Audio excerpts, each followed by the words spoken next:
Francesco Della Corte, nato a Villa di Briano il 3/10/69. Lei per che reati è stato condannato? Per omicidio. Per omicidio. È imputato per altri reati? Sì. Dice quali? Associazione mafiosa, 416 bis. Può specificare a quale gruppo le si contesta di avere partecipato? Clan dei Casalesi. E in particolare quale territorio e quale gruppo? Insomma, inizialmente facendo capo al gruppo Bitognetti e poi in successivo con il Clan Schiavone. Sì. Allora, in relazione alla sua posizione giuridica, io l'avverto che lei ha facoltà di non rispondere e comunque ha facoltà di non rispondere in ordine ai fatti per i quali è imputato. Lei che cosa intende fare?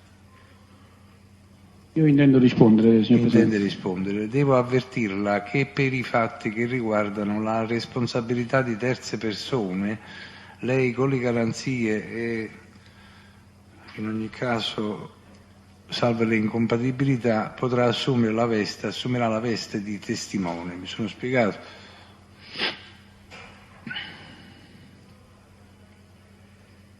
Mi sono spiegato? Della Corte? Sì. Benissimo, allora diamo la parola al pubblico ministero per l'esame. Buongiorno signor Della Corte, senta alcune domande preliminari. Lei ha iniziato un percorso collaborativo con la magistratura inquirente di DIA di Napoli a partire da quale data? Dal 26 giugno 2010. E senta, lei era detenuto o libero quando ha iniziato a collaborare con la giustizia?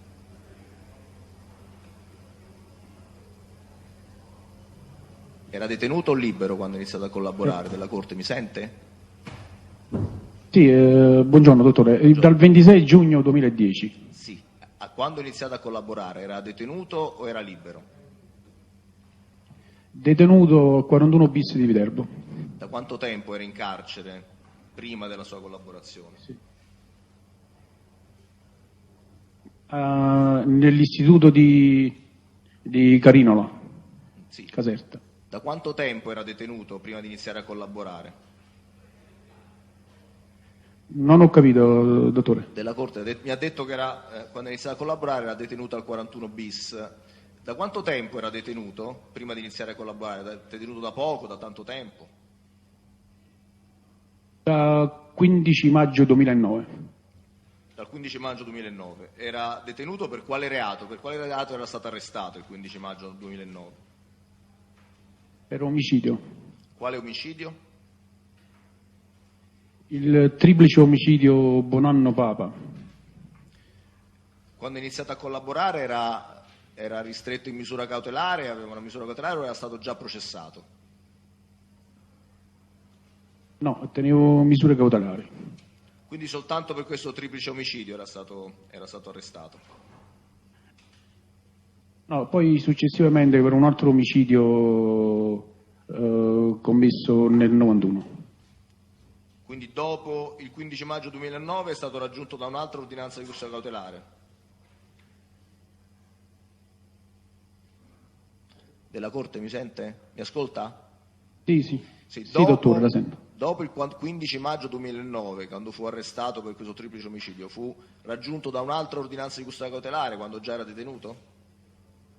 Sì, sono stato raggiunto dall'omicidio Maresca. Consumato quando? In che periodo questo omicidio? Nel 1991 per ordine di Bitognetti Francesco.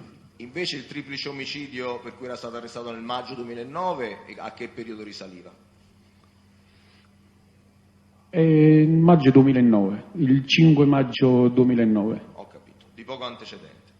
L'8 maggio, adesso non ricordo bene. Vorrei chiederle, prima di questo arresto di cui ha parlato, il 15 maggio 2009, era stato già arrestato altre volte? E se sì, mi può indicare i periodi? Sono stato arrestato varie volte, cominciamo già dall'89,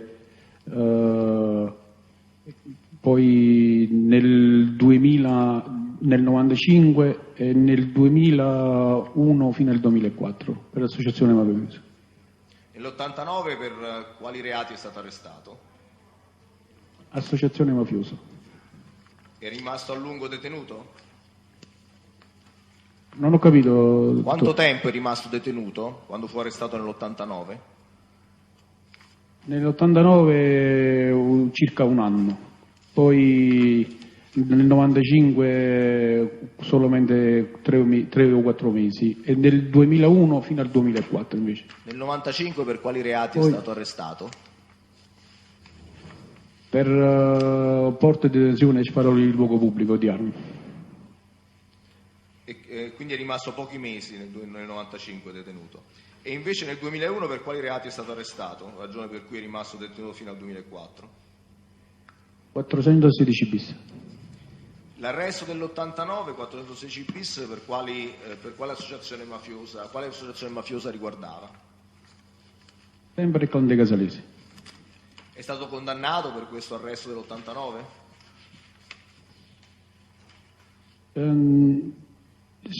Ebbe una condanna, però andò a finire in prescrizione.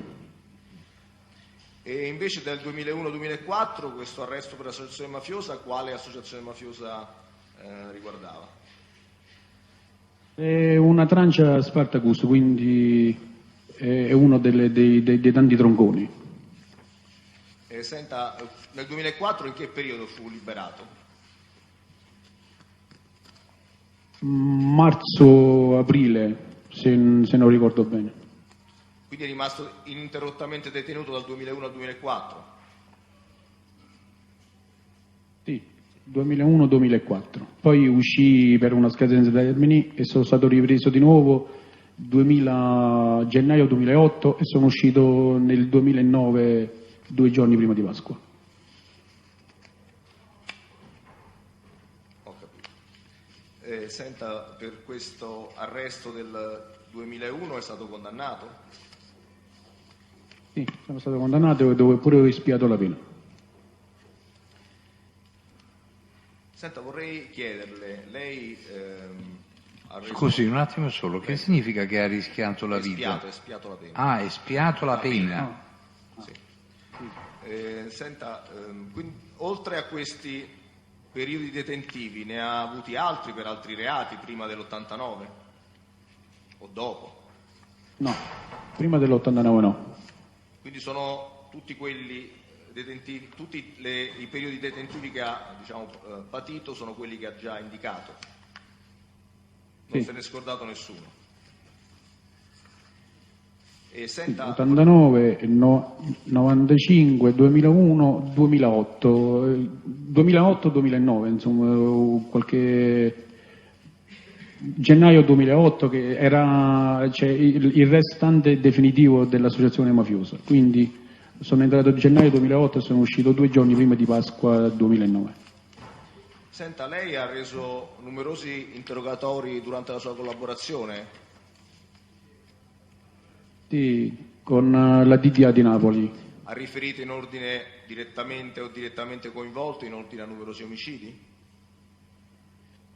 Direttamente e indirettamente. E senta, vorrei chiederle, quando è che ha iniziato il suo percorso criminale? Quando è che è stato associato, se è stato associato a dei gruppi mafiosi? In che periodo e con quale famiglia o famiglie? Ma dal 1988 sempre con i clan dei Casalesi, quindi era una fazione facendo capo a Bitagnetti Francesco. Prima dell'88 lei ha avuto modo di operare, essere contiguo a qualche gruppo criminale? Nel 1988 io facevo parte di un gruppo che stava sulla zona di Carinaro, Gricignano e Aversa de Verula, con un signore Iavarone Francesco affiliato con Bitagnetti Francesco. Quindi, mi scusi, questo nell'88 mi diceva? Sì. O prima? Sì. No, già dall'88. Già l'88. Prima dell'88 avuto esperienze criminali, delinquenziali? Prima dell'88 avevo con un gruppo di persone del paese, cioè commettevamo rapine a uffici postali, banche, furgoni blindati, così. Il suo paese qual è? Non ho capito, dottore. Di quale paese è originario? Io sono originario di Villa di Briano. È in questo paese che ha organizzato questa banda? Dottore, no, i componenti della banda, diciamo così, erano tutti quanti di Casal di Principe, perché io comunque, pur essendo nativo di Villa di Briano, ho fatto sempre le scuole e ho sempre vissuto cioè a Casal di Principe, quindi diciamo sono più di Casal di Principe che di Villa di Briano. Ho capito. E senta, cos'è che la porta ad associarsi nel clan mafioso dei casalesi, facendo capo al gruppo Bidognetti in particolare nell'88? È una questione, io posso dire proprio con chiarezza, diciamo per una questione di paura oppure per essere salvato la vita, perché comunque si erano presentate delle vicende pure con i componenti del mio gruppo abbastanza spiacevoli, quindi io fui messi una scelta, o entrare nel gruppo oppure pagarne le conseguenze. Da chi fu affiliato in particolare al clan dei casalesi? Fui affiliato poi, cioè, già ero affiliato perché frequentavo il personaggio che le ho detto prima, ma poi alla fine del 90, comunque non mi ricordo bene, tra il 90 e il 91, direttamente proprio con Bidognetti Francesco proprio. Quindi direttamente Bidognetti Francesco. Mi ha detto che prima era già affiliato, ha parlato di Iavarone Francesco, giusto? Sì. E in che senso, mi scusi, era affiliato anche prima prima che intende, innanzitutto quale periodo si riferisce prima? Dall'88 fino a quella data io ero un subro, cioè praticamente quindi alterno al signore Iavarone. Alla morte di Iavarone nel 1990 Bidognetti, cioè, mi assegnò direttamente la zona, quindi assunsi il comando del paese che prima teneva Iavarone. Iavarone Francesco? Alle dirette dipendenze, sì, alle dipendenze direttamente di Bidognetti Francesco. Iavarone Francesco nel periodo 88-91 gestiva quale territorio? Gli ho detto prima, Carinaro, Gricignano, un poco di Aversa e Teverola. Gestiva per conto di qualcuno questo territorio? Sempre facente parte del clan dei Casalesi praticamente. A chi dava conto in particolare del clan dei Casalesi? Quale capo, lo Iavarone Francesco? All'epoca ci stava ancora Iovine, che insomma stiamo parlando già dall'avvenuta morte di Bardellino.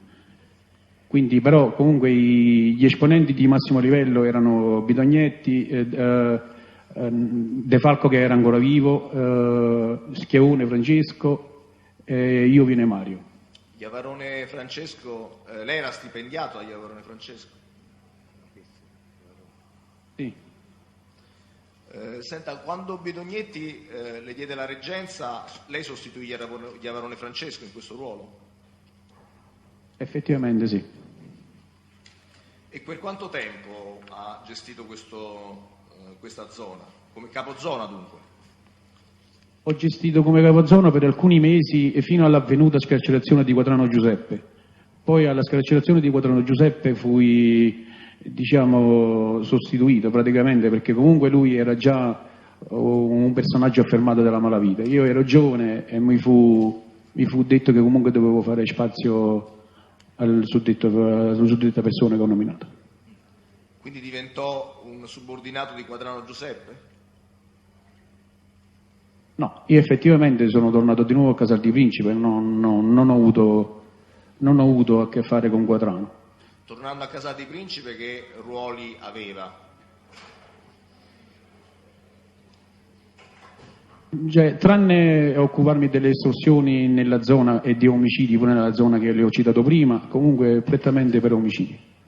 Quindi era uno dei killer del gruppo dei Casalesi? Sì. E senta, che cosa accade? Mi può spiegare poi sinteticamente tutto lo sviluppo della sua carriera criminale? Quindi nel 90-91 lei riceve l'investitura di Bidognetti Francesco. Esattamente fino a quando continua a collaborare con lui? Fino al 93 che lui fu arrestato, 94, alla fine del 94. Poi nel 94, dietro alcune vicissitudini presentate dal restante gruppo Bidognetti, perché poi assunsero le redini Bidognetti Domenico, il figlio Aniello e qualcun altro che adesso insomma al momento lo ricordo. Si davano delle direttive che a me non ho voluto eseguire, quindi già si era creata questa spaccatura fino al 1995, che poi ho deciso proprio di non avere più nessun legame con il clan Bidognetti e avere una spaccatura diretta con Aniello e altri componenti del gruppo, fino all'omicidio commesso di Griffo Maurizio da parte mia. Può spiegare perché nacque questa spaccatura? Dottore, tra me e il gruppo Bidognetti la spaccatura è nata per varie occasioni. Una perché in quell'occasione si era decretato di fare fuori alcune persone legate alla famiglia di Quadrano oppure alla famiglia di Picca Aldo, persone che non avevano a che fare con la malavita. E poi in seguito si è presentata ancora l'occasione di fare qualche altro omicidio, cominciando pure dai familiari di De Simone Dario, che comunque a me non andava. E quindi da lì è nata proprio la spaccatura vera e propria. Dopo questa, quindi lei si allontanò nel 95, o se ho compreso bene, si allontanò dal gruppo Bidognetti? Sì, io mi sono allontanato nel 95 e mi sono alleato ho fatto un'alleanza con il clan napoletano nella zona di Sant'Antimo, il clan Verde. Quindi alleanza, che intende questa alleanza con il clan Verde di Sant'Antimo? Sono stato spalleggiato dal clan Verde, in cambio gli ho aiutati a riprendere di nuovo il possesso del territorio, avendo il 50% di introito dei stessi paesi che tenevano il clan Verde. Quindi lei dove operava dal 95 in poi, in cui fece questo accordo con il clan Verde di Sant'Antimo? Sant'Antimo, Casendrino, Grumo Nevano e Melito e Sant'Arpino di Caserta. Quali erano in quel periodo i rapporti tra il clan Verde e il gruppo dei Casalesi? No, tra il clan Verde e il gruppo di Casalesi si erano rotti i rapporti perché era avvenuto l'omicidio di Puga Giuseppe, in una maniera che insomma non andava fatto, e quindi ci fu questa spaccatura tra il clan Verde e il clan dei Casalesi, che poi erano sempre stati una fazione legata al clan dei Casalesi, il clan Verde. E senta, fino a quando ha continuato questa operatività con il clan Verde, lei dal 95, a partire dal 95, fino a che periodo? Ho dovuto tagliare i rapporti con il clan Verde nel 1997. Per quale motivo nel 97 tagli i rapporti? È perché stava avvenendo di nuovo la riunificazione, oppure la riappacificazione tra Bidognetti, anzi più precisamente con il clan dei Casalesi, con i Verde. Quindi io comunque divenivo una pedina scomoda. A questo punto ho dovuto per forza tagliare i rapporti, non essendo proprio del paese, essendo un forestiere, non mi restava altra scelta. Quindi dal 97 in poi quale fu il suo percorso di vita? Nel 97 sono andato fuori regione, quindi sono stato tra la Lombardia e il Piemonte, pur avendo sempre i rapporti con il paese, fino poi al 2000. Nel 2000 viene arrestato? Cosa accade? No, non mi ero allontanato nel no, 2000, non sono stato arrestato. Nel 2001 mi ha detto che è stato arrestato. Sì, Sì. esatto. Tra il 2000 e il 2001 cosa accade? Tra il 2000 e il 2001 io comunque stavo nella zona di Anzio Nettuno, con la collaborazione di Noviello Pasquale praticamente. E comunque invece, nonostante tutto, avevo di nuovo ripreso i rapporti con il clan Verde e mantenendo sempre un buon rapporto con il clan dei Casalisi. Con chi in particolare in questo periodo 2000-2001 aveva mantenuto buoni rapporti? Tramite chi con il clan dei Casalesi? Ma con tutti i personaggi che io comunque avevo a che fare prima, dai fratelli Cantone, qualche personaggio di Casal di Principe, con varie persone. E nel 2001 viene arrestato, mi ha detto. Nel 2001, sì. E rimane in carcere fino, mi ha detto, al 2004, più o meno. Esatto, fino all'uscita della scadenza termini e poi di nuovo la data che le ho detto, 2008 fino al 2009. Dal 2004 al 2008 con chi opera, con chi collabora?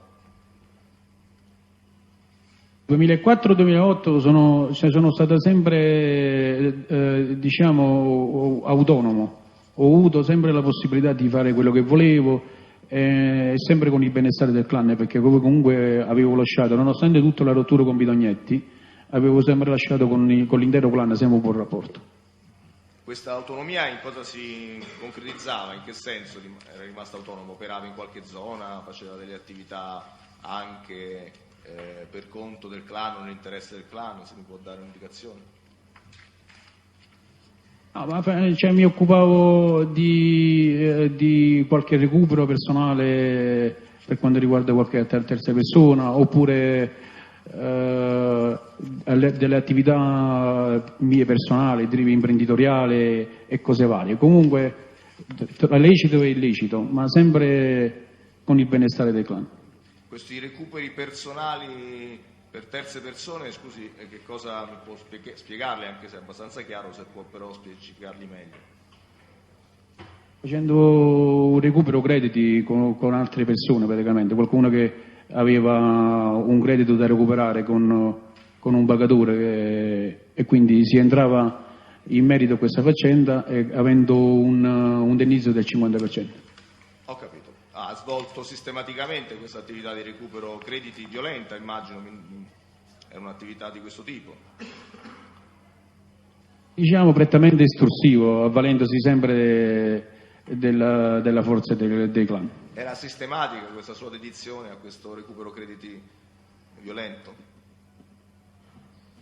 Dottore, non ho capito la domanda. Lo faceva sistematicamente questo, spesso, qualche volta, se può darci un'indicazione di questo tipo, generale, diciamo. Sì, in quel periodo che abbiamo citato adesso, tra questo recupero oppure qualche attività a livello imprenditoriale nell'edilizia o una fatturazione, diciamo fasulle per quanto riguarda l'IVA, ma mi sono occupato del abbigliamento all'ingrosso parallelo, di varie cose. Mi scusi, la mia domanda era se questi recuperi coattivi di crediti per conto terzi lo faceva spesso, qualche volta, sporadicamente, sistematicamente, questa è la domanda. No, lo facevo spesso. Lo faceva spesso. Senta, mi ha detto che in questo periodo 2004-2008 agiva col benestare del clan. Chi era il soggetto del clan o i soggetti del clan con cui si era, tra virgolette, accordato e quindi per il quale vi era questo benestare? Io in precedenza avevo avuto un poco da parlare e da chiarire di alcune situazioni con pure in precedenza con Panaro Sebastiano. C'era alcuni personaggi nella zona di Trento Ducente che comunque avevano a che fare sempre con il clan sia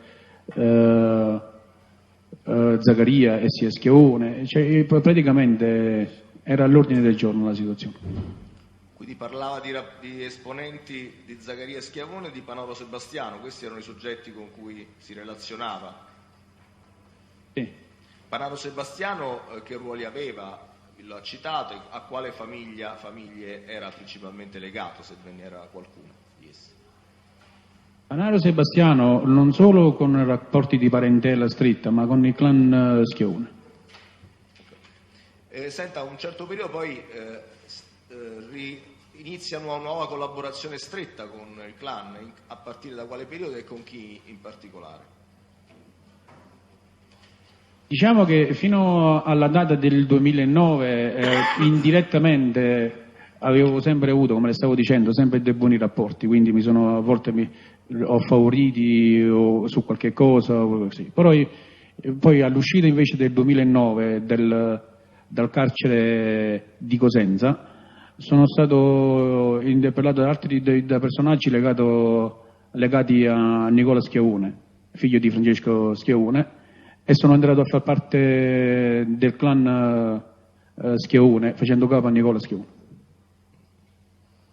Quindi lei all'uscita del carcere del 2009 cominciò a far parte del clan Schiavone, diretto da Nicola Schiavone. Nicola Schiavone chi era? Il clan dove Nicola operava? Schiavone era il figlio di Francesco Schiavone ed era il reggente del clan dei Casalesi all'epoca che abbiamo citato. Aveva avuto dei ruoli specifici, dei ruoli di capozona, ovvero che tipo di operatività aveva nel periodo dal 2009 in poi per conto del capo Nicola Schiavone? Io nel 2009 per conto di Nicola Schiavone sono entrato a far parte del clan e avevo, diciamo, campo libero su tutto. Praticamente al di fuori di lui nessuno mi poteva dare ordini, quindi diciamo che ero un responsabile per quanto riguarda Nicola Schiavone. Un suo uomo di fiducia? Sì.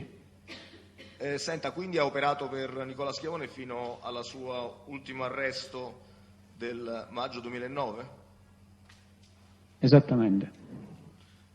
Senta, cosa l'ha portato a lei a decidere di collaborare con la giustizia? Dottore, le dirò che io già insomma, prima quando ne abbiamo parlato, quando mi sono già allontanato dal 97 al 2001 oppure pure dopo uscito dal carcere, diciamo che già mi ero allontanata perché comunque non è che ne ero fiero di quello che facevo, però poi nel 2009 in un certo qual modo, non dico proprio costretto ma quasi, a rientrare di nuovo nelle file del clan. Perché dice che è stato in qualche modo indotto, se non costretto quasi, a rientrare nel 2009? Dottore, sapendo il mio iter già del passato che avevo fatto per quanto riguarda il clan, farmi di nuovo la proposta di rientrare perché comunque stavano a corte di persone diciamo responsabili di certe situazioni oppure di certi iter criminali, quindi a questo punto una richiesta significava o con loro o contro di loro, quindi fui proprio quasi messo alle strette e accettai. Ho capito. Senta, nel periodo in cui, torniamo un attimo indietro nel tempo, nel periodo in cui lei operava sotto il capo Bidognetti Francesco, anche il periodo immediatamente successivo, quindi prima di far capo ai Verde, lei era una persona di spicco del clan, di marginale, può dare un'indicazione del suo ruolo sostanziale all'interno del clan? Io le stavo dicendo, da quando sono stato messo alla direzione dei paesi dopo la morte di Averone, quindi era già una persona di rilievo. Poi dopo, da Bidognetti Francesco, già sono stato affiancato dai fratelli Cantone e da Felicillo Domenico, sempre spalleggiati perché comunque mi dovevano aiutare a riprendere di nuovo il possesso nei paesi, perché comunque già era stata decretata la morte di Quadrano Giuseppe, quindi mi dovevano aiutare solamente a riprendere di nuovo possesso del territorio. Le ripongo la domanda, aveva un ruolo era una persona di rispetto, di peso all'interno del clan, o agiva in un modo, diciamo, tra virgolette, da battitore libero pur facente parte del clan? Se può dare un'indicazione un po' più precisa di questo, se riesce a darla. Sono rimasto sempre una persona di rilievo, diciamo capozona per quanto riguarda i paesi che l'ho citato prima, e poi alle dirette dipendenze di Bidognetti Domenico, cioè di Bidognetti Francesco, che comunque a quell'epoca era assiduo, insomma, la mia compagnia Bidognetti Francesco. E senta, parlando del periodo iniziale, quando lo vuole datare, sa dirmi se il clan dei Casalesi, quindi già a partire dalla sua iniziale affiliazione o comunque dal periodo in cui ha agito per conto di Bidognetti Francesco, ha avuto un interesse nell'ambito della gestione dei rifiuti, quindi delle entrate economiche dalla gestione dei rifiuti? Io per quanto riguarda i rifiuti, nel 1990 già mi sono imbattuto con un discorso con Bidognetti Francesco, perché io con un ragazzo che adesso è morto di San Cipriano, un certo Della Versano Massimo, avevamo fatto la richiesta di una licenza per lo smaltimento, un decreto 925 praticamente all'epoca, se non ricordo male, e ci eravamo cominciati ad interessare dei rifiuti ospedalieri praticamente. E in quell'occasione, quando ne stavo parlando con Bidognetti, mi disse una cosa che noi già stiamo facendo, quindi già era una situazione che magari prima di questa data già veniva fatta. E poi in seguito con il mio rapporto con Bidognetti ho saputo, insomma, praticamente che cosa era, chi erano i personaggi che si occupavano di questa situazione e tante altre cose. Che cosa ha saputo, chi erano i personaggi che si occupavano di questa situazione per conto di Bidognetti? Ma ufficialmente che io conoscevo all'epoca era prettamente Chianesi Cipriano, l'avvocato Chianesi Cipriano, che era, diciamo così. Poi c'erano le vicinanze di Bidognetti, cioè praticamente per controllare la situazione, parliamo di Cerce, oppure in seguito un altro nipote che adesso non ricordo il nome, insomma praticamente, però il personaggio principale di questa situazione avveniva il tramite con l'avvocato Cipriano e con la discarica che teneva a Giuliano, quindi con la collaborazione pure dei giulianesi. E sa articolare meglio, diciamo, descrivere meglio quello più specificamente qual era il ruolo di Chianesi Cipriano insieme a Bidognetti Francesco in questa gestione dei rifiuti? Io come ruolo gli posso dire direttamente societario proprio. Ma comunque Cipriano Chianese era proprio il personaggio principale che c'è in tutta questa situazione. Lui teneva i legami, lui teneva gli smistamenti e lui faceva i passaggi pure con altre persone che poi hanno fatto lo smaltimento e via così. Però comunque il ruolo principale in questa situazione era sempre quello di Cipriano Chianese. Senta, ha parlato di una discarica a Giuliano, e quindi il coinvolgimento anche dei giulianesi. Vi era un introito alle classi del clan per quanto riguarda questi traffici organizzati di rifiuti? Sì. Era un introito rilevante, significativo, marginale? Se può quantificarlo, se è in grado di quantificarlo, ovviamente in termini diretti, ovvero così generici.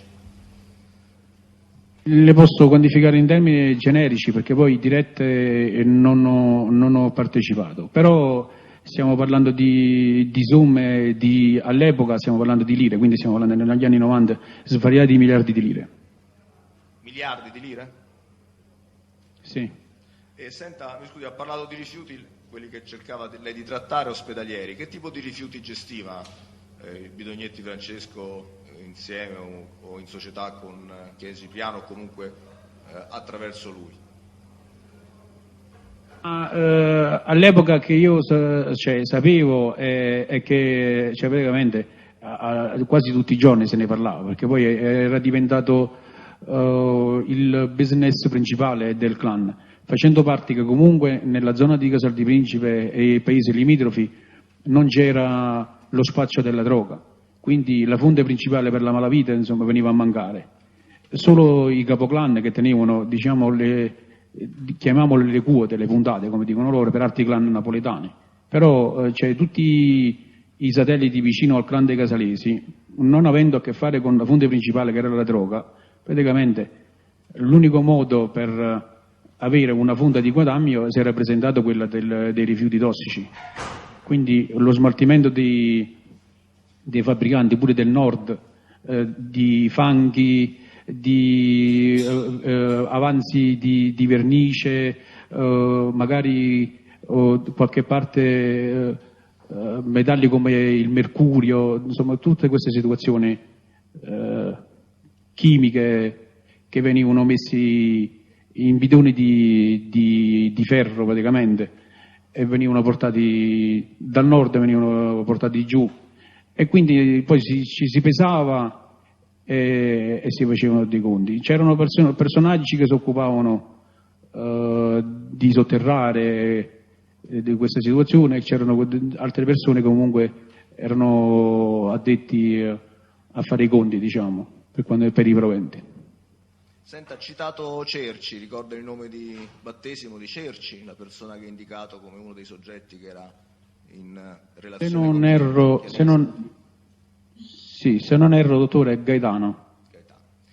Senta, vorrei chiederle, sa dire in via generale, se vuoi dire, visto anche gli introiti significativi molto alti di miliardi che ha citato lei, dove erano destinati questi rifiuti in via generale, ovvero se sa alcuni siti, ha indicato alcune, una almeno di scarica, vorrei comprendere come era organizzato in via generale questo traffico. Allora, dottore, con precisione le posso dire che all'epoca che abbiamo citato io ho visto assiduamente Bidognetti Francesco nella zona di Cancello Arnone, Brezza, nelle vicinanze di Grazzanisa, adesso c'è dentro a un potere, una masseria nelle vicinanze. Quindi nello stesso periodo c'era il clan Schiavone che sempre nelle vicinanze tenevano un'altra masseria, un potere che era gestita da Francesco Schiavone, sarebbe Cicciariello. E quindi diciamo che la maggioranza dei rifiuti all'epoca, i più pericolosi, sono stati proprio interrati in quella zona che io adesso ho citato. Poi con il passare del tempo c'è stato qualcuno nella zona nostra, io parlo adesso del circondario dell'Agroversano, ma nella zona di Frignano ci stava un certo, adesso non mi viene il nome, comunque una persona affiliata al clan Bidognetti. Della Corte la domanda era più generale: dove andavano a finire questi rifiuti, al di là dei siti specifici che lei indica soltanto dal punto di vista della zona, dove andavano a finire questi rifiuti? Discariche apparentemente autorizzate, cave dismesse, terreni, buche? Se mi può dare indicazione in via generale qual era sostanzialmente i siti di smaltimento terminale di questi rifiuti? Inizialmente, dottore, sono iniziati a fare degli scavi nelle terre comuni dei contadini, quindi buche con dei mezzi escavatori, e venivano interrati. Poi in seguito comunque quando è stata fatta proprio un'abbastanza saturazione dei terreni, sempre a sentire dire loro, parlo adesso tra Bidognetti e qualcuno che all'epoca, pure in qualche discarica dismessa, oppure magari sotto già i rifiuti delle discariche esistenti, quindi magari venivano mescolati. C'è stato qualcuno più spregiudicato che ho sentito dire addirittura nel Volturno, ma la notizia più eclatante era che magari c'è l'asse mediano, poi fatta nella zona che passa tutto l'Agraversano, magari è stato interrato parecchio materiale di questo genere. Senta della Corte, mi scusi, questo era tutto attività che portava denaro alle casse del clan, quindi gestita in modo organizzato centrale? Esattamente, dottore. Certamente, ha detto, non ho capito bene io? Esattamente. Ah, esattamente. Esattamente. Senta, lei ha conosciuto direttamente Chianesi Cipriano? Personalmente, intendo? Sì, in varie occasioni. In che periodo ha avuto modo di conoscerlo per la prima volta? Io ho avuto modo di conoscerlo già negli anni 90, quindi quando frequentavo la casa di Felicello Domenico. Poi nel 94 lui si candidò per Forza Italia, quindi ci si fu data una mano politicamente per quanto riguarda i voti, e poi dopo l'ho incontrato in seguito nel 2000, e poi più assiduo nel 2000, anzi no, già nel 93, 94 sempre con Feliciello e i fratelli Cantone, poi nel 2000 ho avuto una questione con lui personale, cioè stavo affittando dei locali a Formia, dei locali commerciali, e poi ho avuto a che fare nel 2005-2006 per un recupero da parte sua, un recupero di un'azienda di autotrasporti. Senta, andiamo per ordine. Lei mi ha detto che lei consideri della Corte, le rappresento che lei ha reso degli interrogatori su questa vicenda già in queste date 7 luglio 2010, 20 luglio 2010, 18 gennaio 2011 e 15 febbraio 2011. Questi interrogatori che lei ha già reso sono stati già acquisiti con il consenso delle parti, quindi abbiamo già dei verbali che riguardano questa vicenda. Volevo farle delle domande, quindi farò delle domande specifiche anche fondate su dichiarazioni già rese da lei. Volevo fare la domanda iniziale. Lei mi ha detto che nel 94 avete sostenuto la candidatura di Chianesi Cipriano, per quale tornata elettorale? Che elezioni erano? Erano elezioni, adesso non ricordo se era regionale o provinciale, però comunque il simbolo che si portava per quanto riguarda Cipriano Chianesi era Forza Italia. Era il nuovo partito di Berlusconi, di Silvio Berlusconi. Infatti io ricordo che in quel periodo Berlusconi è venuto pure nella zona, quindi proprio portato da Cipriano Chianesi. Quindi non ricorda che tipo di elezioni furono queste elezioni del 94? Non ricordo con precisione se era regionali o le nazionali, non ricordo con esattezza. Ho capito. E senta, chi è che le richiese un intervento a favore di Chianesi Cipriano durante queste elezioni del 94? Regionali o nazionali? Era una voce che arrivava proprio da Casal di Principe, quindi insomma diciamo tutto il clan. E come si opera ancora oggi, dottore, non è che è una novità. Il clan è sempre influente sulle elezioni del paese, sia nazionali che provinciali oppure comunali, quindi era una cosa diciamo abbastanza normale. Sì, volevo comprendere, lei non si ricorda chi è che le diede le indicazioni, cioè lei si prodigò per sostenere questo voto nel 94? Sì, io mi sono prodigato per sostenere Cipriano Chianese, per le conoscenze dove gli competevano i voti, però comunque diciamo che la richiesta è stata fatta direttamente dai figli di Bidognetti Francesco, da qualche altro personaggio di Casal di Principe, e poi pure a parlare con Feliciello Domenico, che lui comunque era proprio assiduo amico di Cipriano Chianese, essendo pure paesani, quindi c'era una stretta collaborazione. Come lei diede il suo aiuto dal punto di vista preelettorale? In quale zone, facendo cosa? Adesso con esattezza non ricordo quali erano i paesi assegnati a Chianese Cipriano, però ricordo che in quell'occasione ogni qualvolta potevo parlare con qualche persona che io conoscevo, pur avendo comunque avuto già esperienze nell'ambito politico, perché comunque la mia famiglia veniva da un'esperienza già politica, avevo sempre procurato voti per quanto riguarda Cipriano Chianese.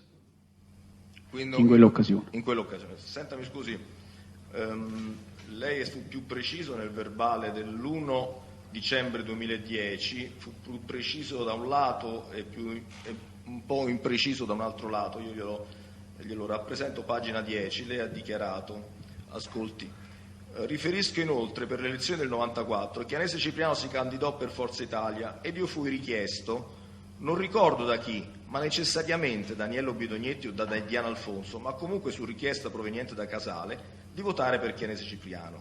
Feci quanto mi fu richiesto e rivolsi tale richiesta, a mia volta, alle persone che conoscevo ed a persone di San Marcellino, Frignano e Parete. Mi adoperai per procurargli dei voti con promesse di lavoro futuro in caso dell'elezione di Chianese. La rappresento questa lettura sia perché lei non ha indicato i figli di Bidognetti. Nel verbale ha detto che non ricordava da chi, ma necessariamente Daniello Bidognetti o da Diana Alfonso, ma su richiesta proveniente da Casale. E poi più specifico ha indicato le persone, i luoghi e le persone avvicinate in San Marcellino, Frignano e Parete. Volevo, se ricorda queste dichiarazioni, se può, all'esito di questa rappresentazione che le ho fatto, contestazione, spiegare se riesce a ricordare meglio, se ricordava meglio prima, ricorda meglio adesso. Sì, le confermo quello che le stavo dicendo, però dottore, voglio precisare una cosa.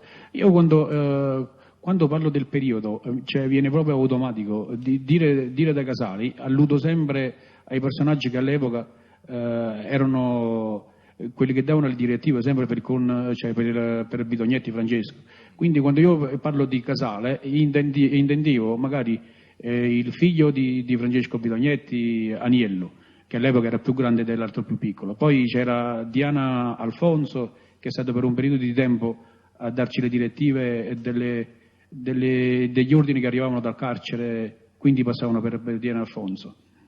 C'era pure qualcuno, comunque c'era Bidognetti Domenico, che all'epoca, essendo pure un parente, e quindi era pure assiduo frequentatore con noi.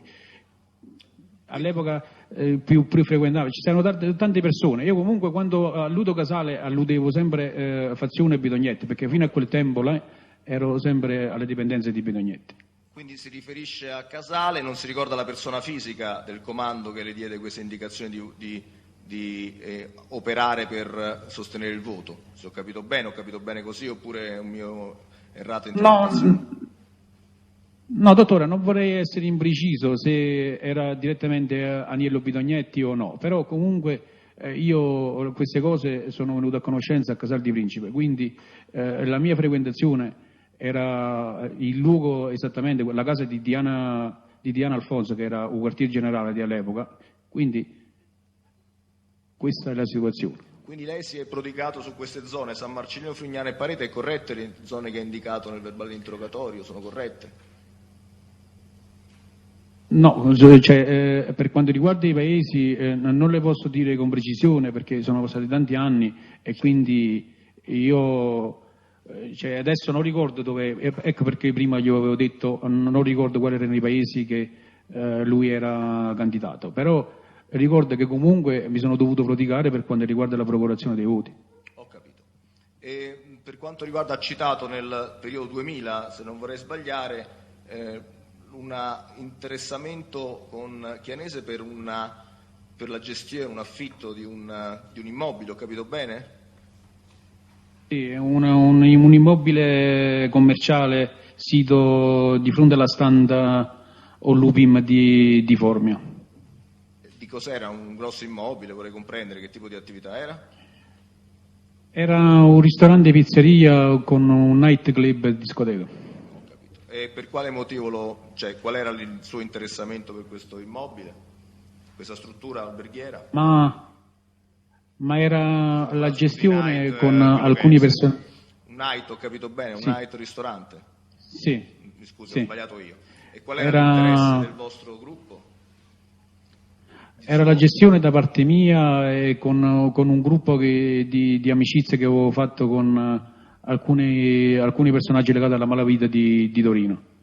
E quindi insomma era prettamente la gestione.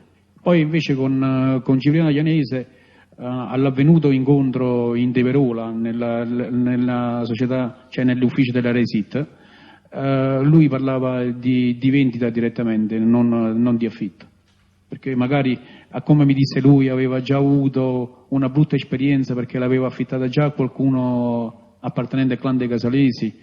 Allora fece il nome di Giuseppe, adesso non, Peppenuccio praticamente, di Luciano, e aveva avuto delle brutte, diciamo, da una brutta avventura da questa situazione, quindi lui non era più propenso ad affittare ma bensì a vendere, E quindi non, e non ci fu più questa trattativa.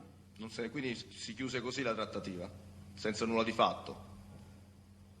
Sì, andò nulla la trattativa. Mi scusi, non l'abbiamo detto, ma il vostro apporto a Chianese per le elezioni del 94 ebbe esito o non ebbe esito?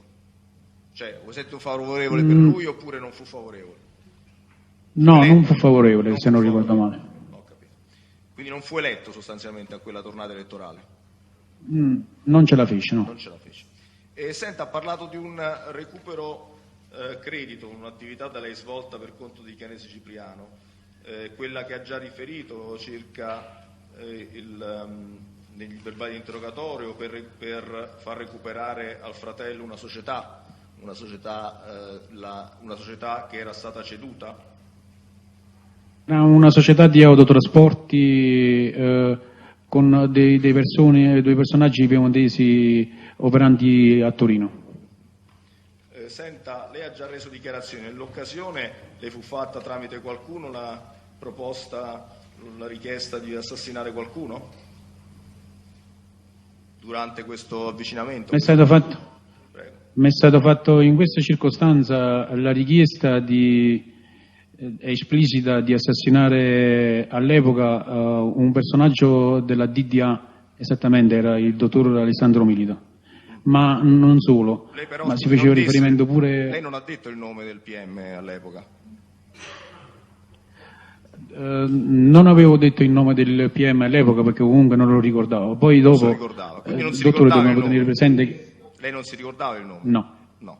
Se la domanda, mi scusi, era un'altra. Vi era un pericolo per le indagini nei suoi confronti? Sì, perché cioè, praticamente a detto suo, da un periodo di tempo c'era stato un accanimento nei suoi confronti e quindi diciamo c'era un astio profondo con questo personaggio. Ho capito. E mi fu offerto pure una somma di denaro che comunque io non avevo denigrato, ma comunque ho cercato di avere una somma più consistente di quello che lui aveva fatto l'offerta. Senta, vorrei chiedere, lei ha parlato nel corso del suo esame del fatto che la sua famiglia aveva esperienze politiche, ha fatto un nome. Che esperienze politiche ha avuto? Noi, cioè, come famiglia della Corte, siamo stati sempre nella politica, nelle elezioni comunali del Paese, quindi diciamo che in questo modo abbiamo sempre operato politicamente. Mi può dire tramite chi è della sua famiglia in particolare che aveva avuto queste esperienze politiche? Ma all'inizio il cugino di mio padre, Giovanni della Corte, e poi in seguito un altro cugino che è Biagio della Corte. Poi insomma c'è stato qualche entrata sempre per la dottoressa Anastella Miele, comunque sempre personaggio della famiglia, e pure qualche fratello mio è stato candidato nella politica, quindi diciamo che familiarmente è sempre stato così. Ancora oggi attualmente qualche familiare mio sta in politica. Il cugino di suo padre, Giovanni della Corte, può dare un'indicazione lei ha detto cugino, mi può dare indicazione tramite chi le cugino, questo Giovanni della Corte, che ruoli politici ha assunto nel corso del tempo? Il cugino di mio padre, Giovanni della Corte, è diciamo, l'ex sindaco di Villa di Briano, e lui era una persona diciamo un dirigente della provincia, stava impiegato sulla provincia a Caserta e nello stesso tempo facevo pure il sindaco di Villa di Briano. È stato per lungo tempo sindaco di Villa di Briano? Ma sommando, se non 30, ma quasi 30 anni. 30 anni. Senta, mi scusi, a quale partito politico faceva riferimento, capo? All'epoca era una lista civica, si chiamava La Colomba. Di quale fazione o comunque sostanzialmente a quale sostanzialmente parte politica faceva capo La Colomba? Era una lista civica? Era una lista civica, però comunque su basi democrazia cristiana. Quindi vicino alla DC sostanzialmente, dell'epoca? Sì, esatto. Lei aveva un rapporto di frequentazione con Giovanni della Corte? Ma io, nonostante tutto, che ero abbastanza giovane, quindi insomma ero ragazza, però ero come un figlio, quindi assiduamente stavo tutti i giorni là, dalla mattina alla sera.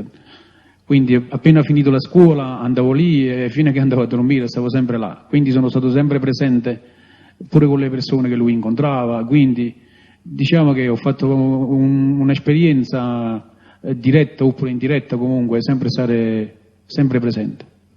E senta, mi può indicare con chi era sposato della Corte Giovanni, l'ex sindaco di Villa di Briano? Quindi per comprendere il grado di parentela lei ha detto che era cugino di suo padre. Cugino di primo grado o di secondo grado? Ma se riesce a indicare di primo grado. Di primo? Sì, ma era sposa di zia Elisa, Elisa Conte, sempre di Villa di Briano, praticamente. Senta, le vorrei chiedere, lei quindi praticamente è stato, in qualche modo aveva esperienze indirette di quella che era la politica locale del casertano, oppure era, diciamo, disinteressato a questi aspetti? No, è sempre stato, c'è sempre avuto, diciamo, un filo di contiguità pure con la politica provinciale e regionale, oppure qualche volta comunque si presentavano le nazionali e si portava sempre qualche personaggio che veniva indicato da lui. Senta, lei è in grado di fornire indicazioni circa l'esistenza di rapporti che il gruppo dei Casalesi ha intrattenuto con esponenti politici di livello nazionale e regionale?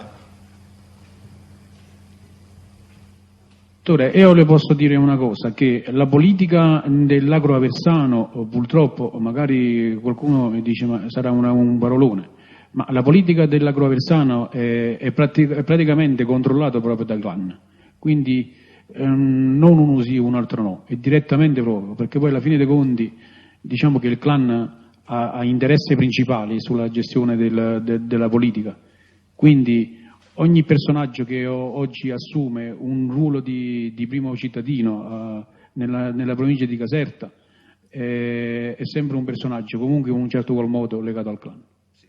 Vi è qualcuno di cui ha parlato, che ha indicato in modo principale all'interno di questa generica di cui lei ha parlato, generica relazione tra tutti quanti i soggetti principali della politica dell'Agro Aversano? Dottore, mi dovrebbe ripetere la parola, cioè la domanda, perché non ho capito inizialmente. C'è qualcuno in particolare di cui ha parlato nel corso degli interrogatori e cui si può riferire nell'ambito di questo discorso generale che ha fatto sulla politica dell'Agro Aversano? Qualche persona in particolare? Sì. Mi dica. Sì, parlando della situazione di mio zio, praticamente, io ricordo che la candidatura che è stata portata da noi è stata portata proprio quella di Cosantina Nicola. All'epoca con il sole nascente, come lo chiamavamo noi, però era un PSD, o PSI, no, ma un PSD praticamente, Partito Socialista. Può spiegare in che senso questa candidatura fu portata da voi, quella di Nicola Cosentino? Portata da noi nel senso che, a parte che erano arrivate le direttive da Casal di Principe proprio, all'epoca ci stava ancora Mario Iovine. Mario Iovine comunque era un personaggio in un certo qual modo legato alla mia famiglia.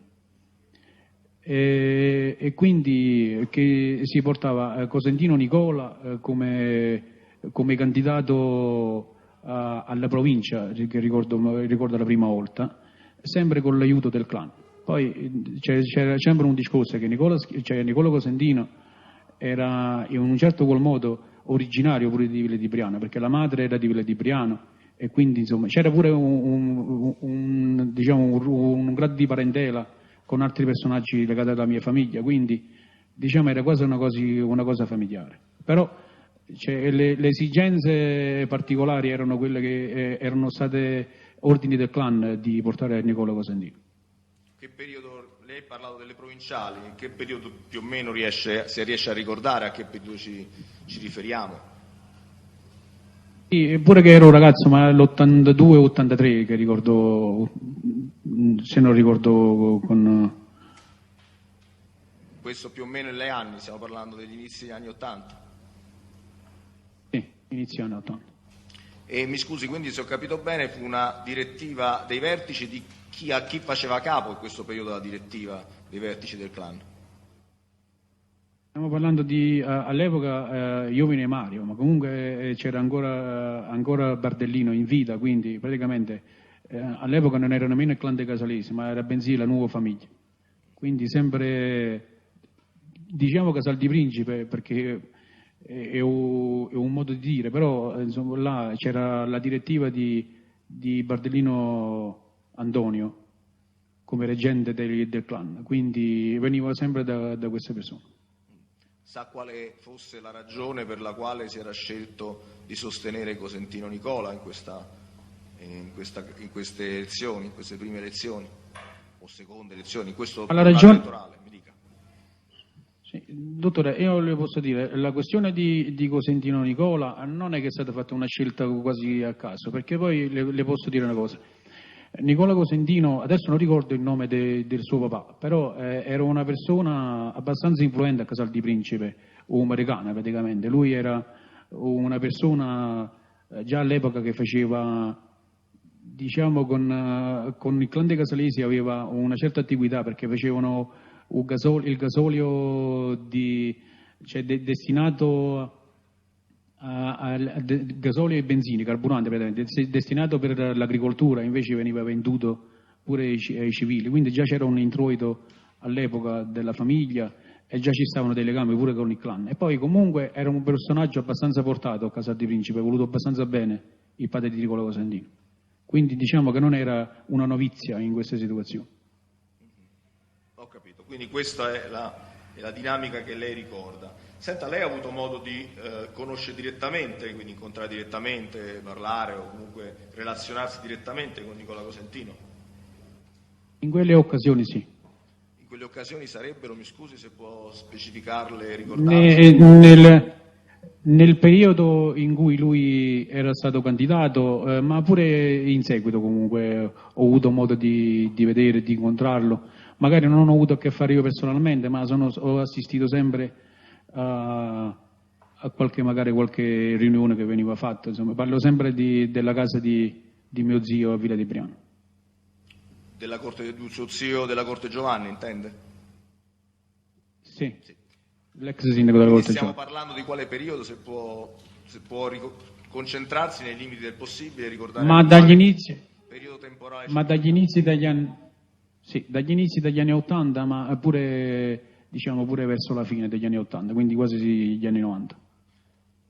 Vi era una frequentazione, mi scusi se ho compreso bene, se può farci capire lei che conoscenza ha di questi dati, vi era una frequentazione dell'abitazione di suo zio della Corte Giovanni da parte di Nicola Cosentino?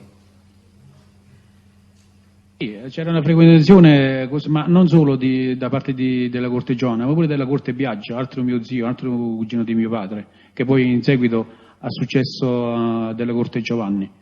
Quindi, anzi, diciamo che più zio Biagino, cioè zio Biagio, che teneva rapporti con Nicola Cosentino, comunque tutti i giorni se ne parlava e io comunque sono sempre stato a corrente di questa situazione.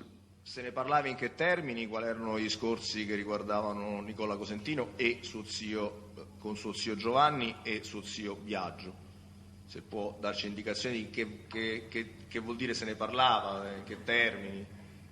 Ma diciamo che noi da Nicola Cosentino, alla sua avvenuta elezione, cioè, i miei zii sono stati favoriti magari con qualche posto di lavoro, qualche cosa, insomma, non gli saprei indicare, però comunque all'epoca diciamo che nel paese, pure a casa di mio zio, venivano persone di tutte le maniere, chi per un porto d'armi, chi per un posto, chi per una situazione, come avviene assiduamente con altre situazioni.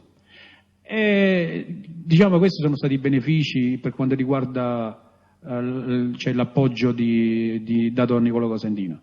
Ma la situazione era più complicata perché comunque era dovuto, perché diciamo, l'appoggio a Nicola Cosentino era ordinato dal clan a Casal di Principe, clan mafioso, quindi nessuno si sottraeva a queste richieste. In cosa si è articolato il vostro appoggio che avete dato a Nicola Cosentino a seguito delle direttive del clan negli anni '80?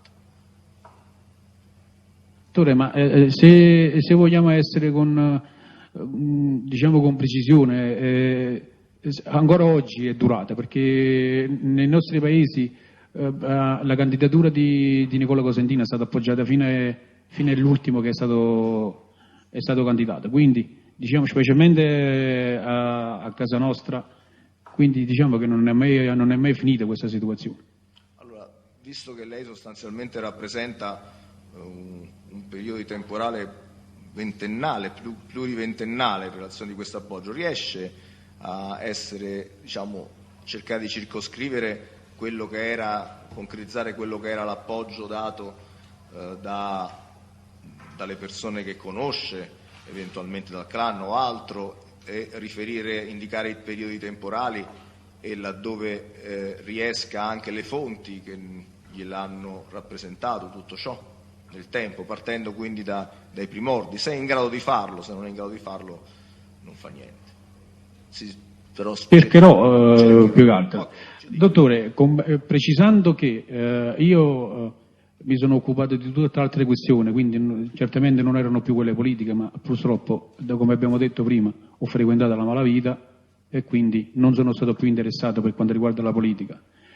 Però la politica, insomma, interessata e con i legami con Nicola Cosentino è stato fatto dai miei zii e i miei familiari, compresi i miei fratelli, i miei cugini, insomma, c'è sempre stata una attigua complicità nel discorso. Io adesso con precisione non gli saprei dire che magari che beneficio è stato ottenuto dando questo appoggio a Nicola Cosentino, però le posso dire che comunque quando è stata fatta qualche richiesta da mio zio o dall'altro zio c'è stato sempre il benestare comunque da parte di Nicola oppure da qualche altra persona, comunque sempre con il suo appoggio e le sue influenze.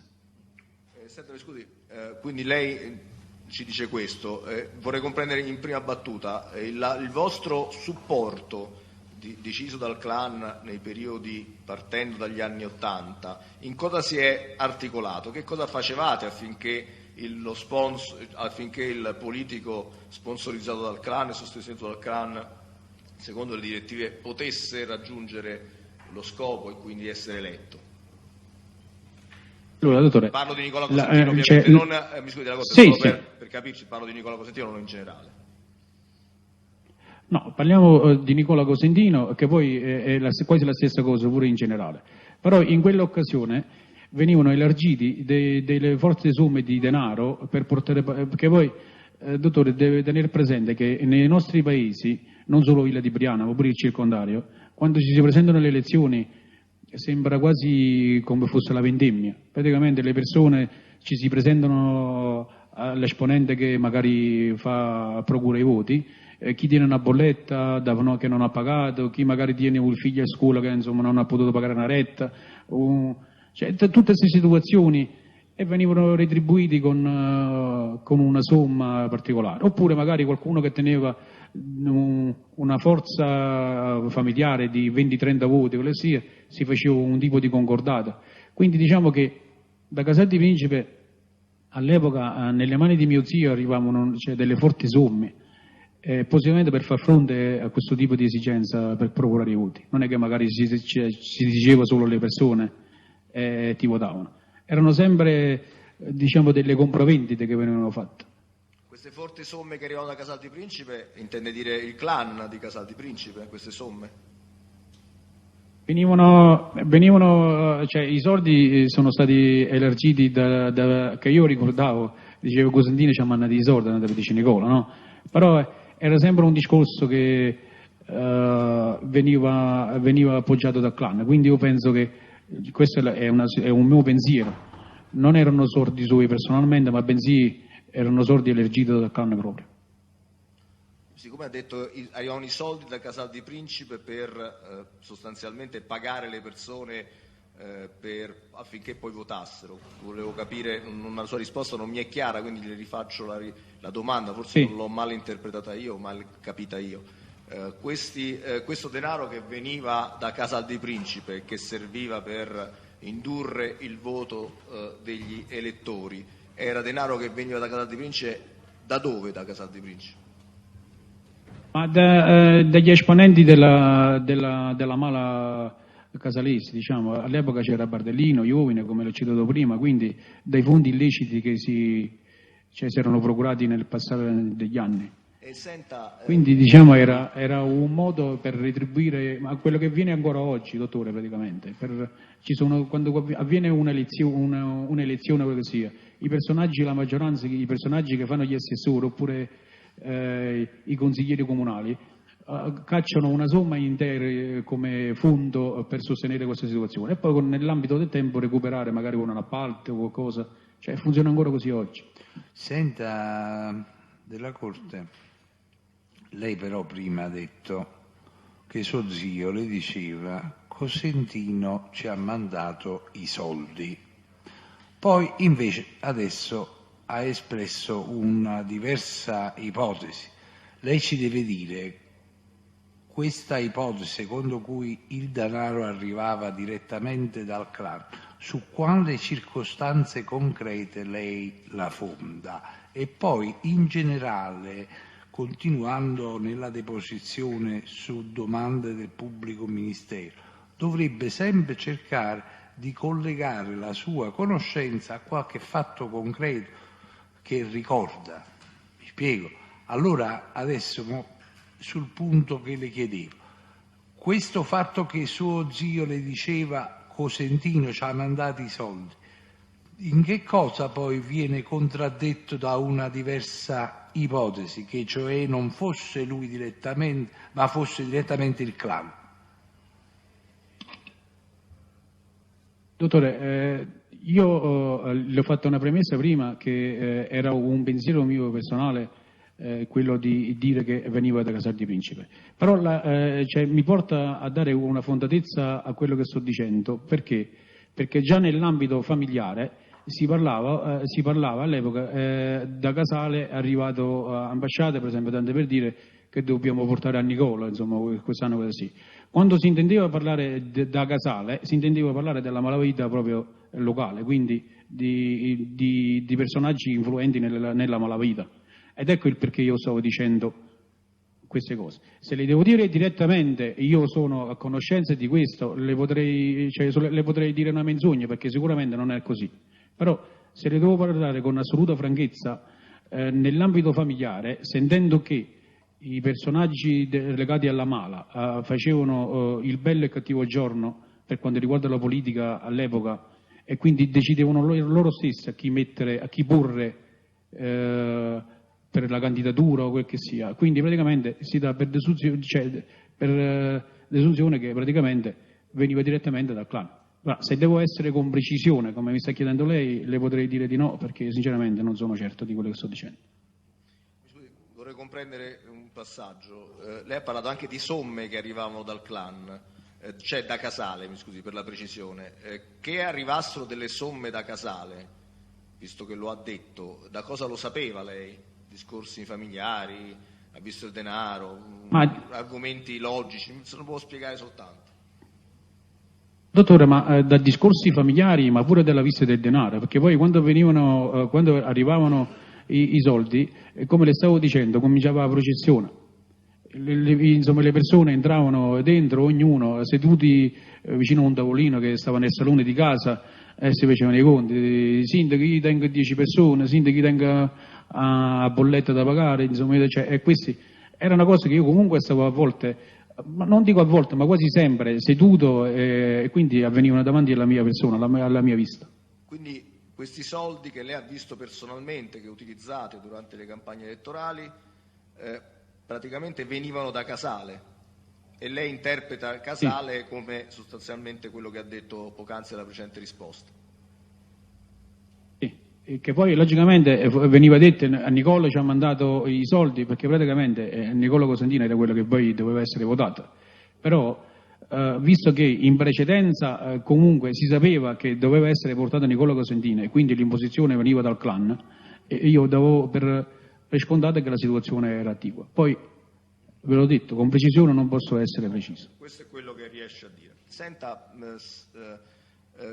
negli anni successivi, quindi lei ha dato conto di un sostegno, diciamo, ultraventennale di Nicola Cosentino. Da cosa desume negli anni successivi che vi sia stato un sostegno diretto del clan nei confronti, nei riguardi di Cosentino Nicola?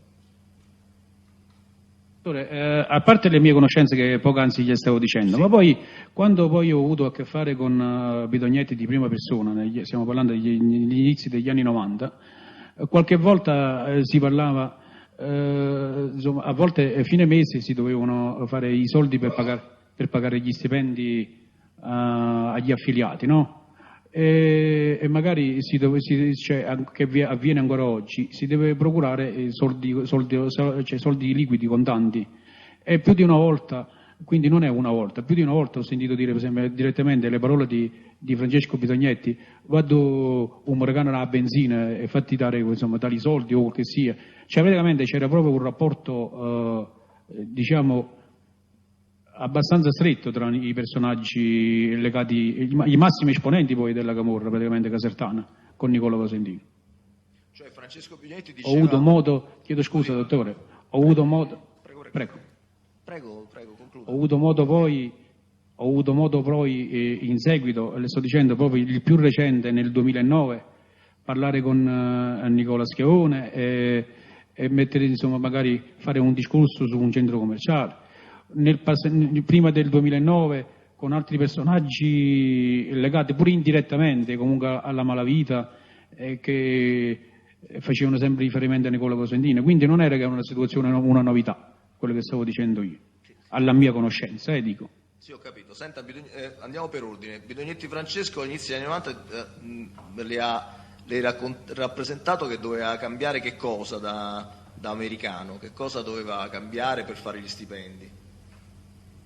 Assegni bancari che venivano elargiti dagli imprenditori taglieggiati praticamente delle zone, ma poi magari pure su parola oppure su aiuto stesso, magari pure se non ci stavano assegni, fatti mandare una somma, magari non so, 100, 200 milioni, 300 milioni all'epoca, si partiva con qualche personaggio, o magari Odiana, o magari all'epoca ci stava la frequentazione più assidua di Pasquale Vargas, o adesso non ricordo più chi erano i personaggi che avevano a che fare proprio con lui direttamente, si facevano consegnare questi soldi per fare poi i conti.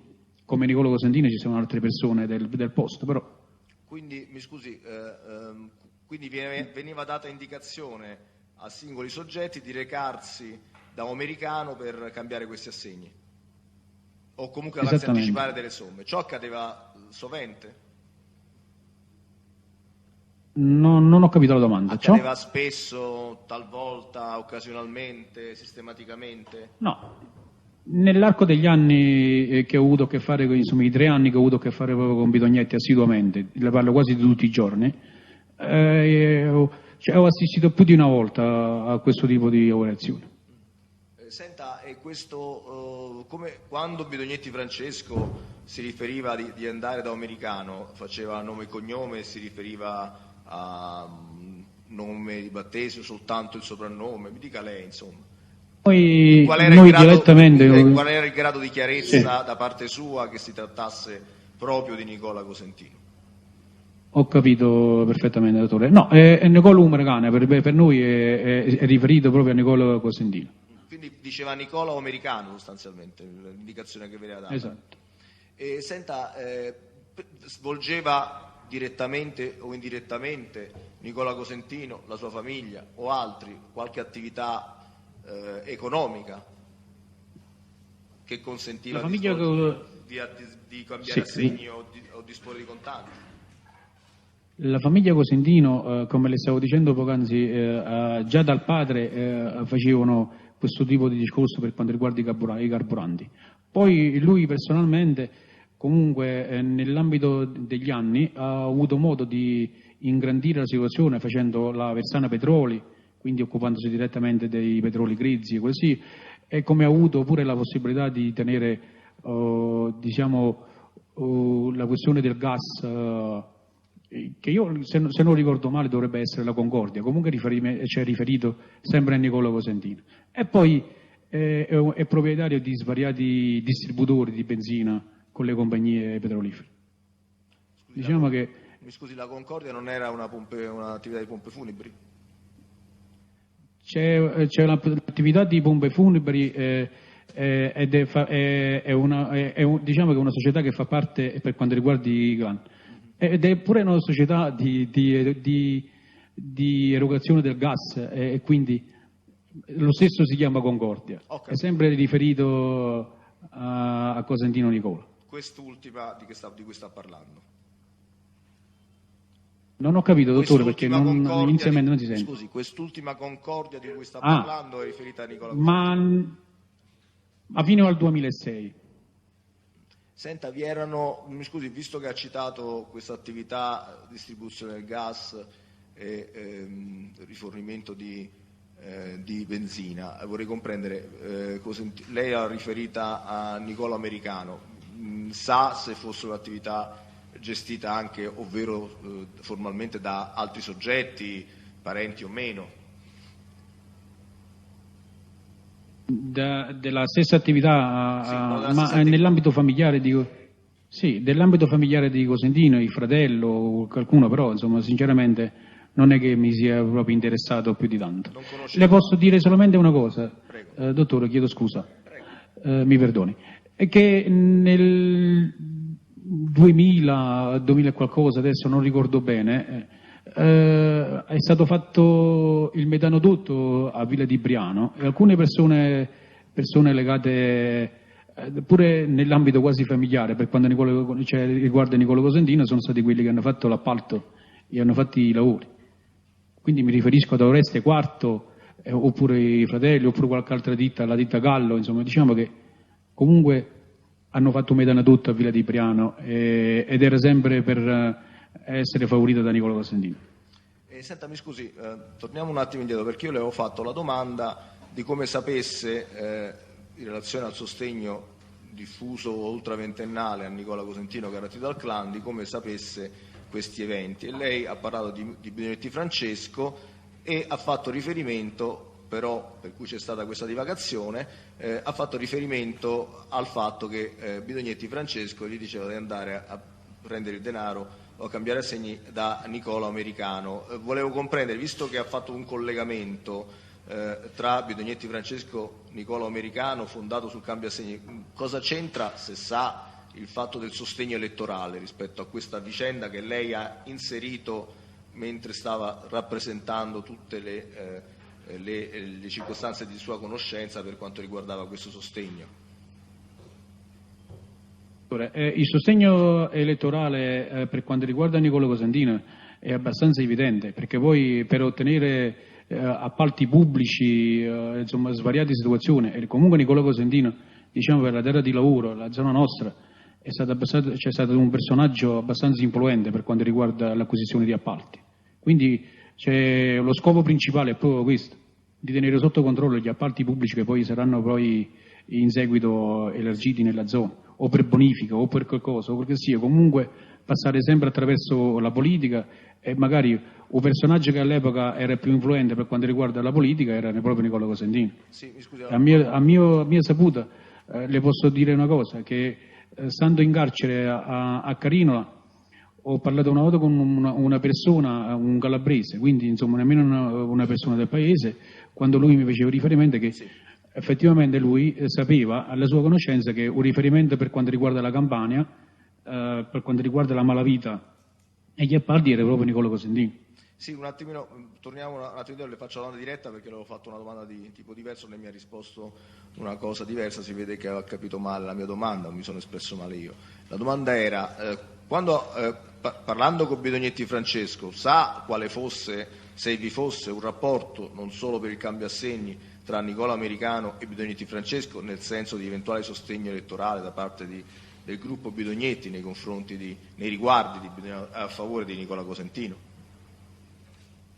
Guardi, dottore, io su questa questione voglio essere abbastanza vago perché sono dei ricordi che stiamo parlando di tanti anni fa. Certo. Però le posso dire solamente una cosa, che il rapporto che c'era, quello di Cosentino con Bidognetti, oppure magari con qualche altro esponente ai massimi vertici del clan di Casalesi, era quello comunque di avere la possibilità di quote societarie nell'interno, quindi una retribuzione diretta per quanto riguarda questi tipi di affari gestiti da Nicola Cosentino personalmente.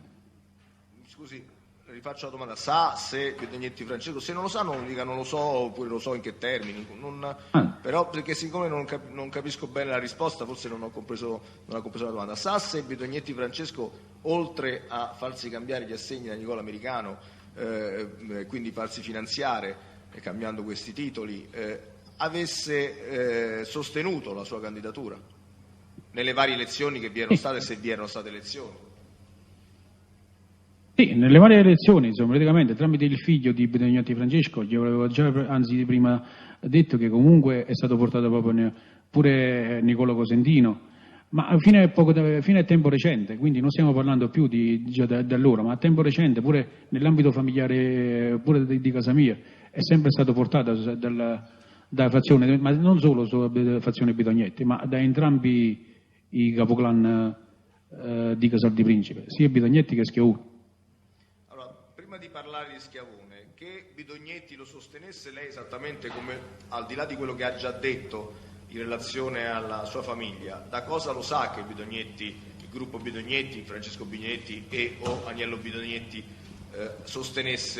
avesse sostenuto le candidature e le tornate elettorali, quelle che sono di Nicola Cosentino?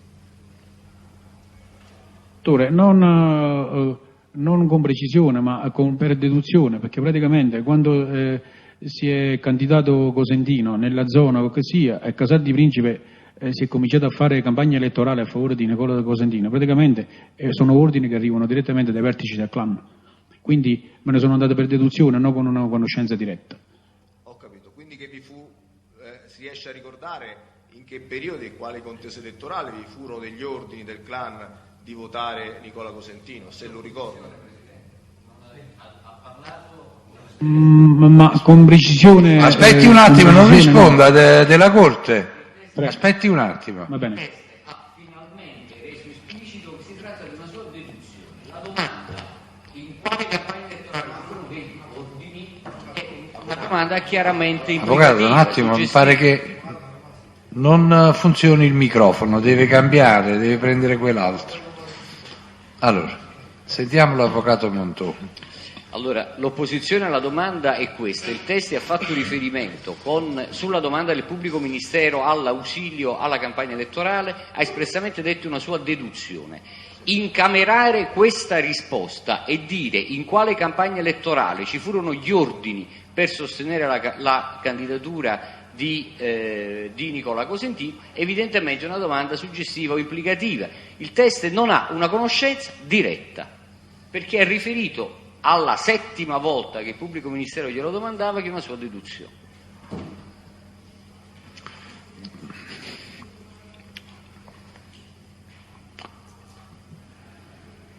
Beh, sul punto proprio di questa deduzione, forse è meglio se ripetiamo, lei di questi ordini che cosa sa, come ha saputo di questi ordini?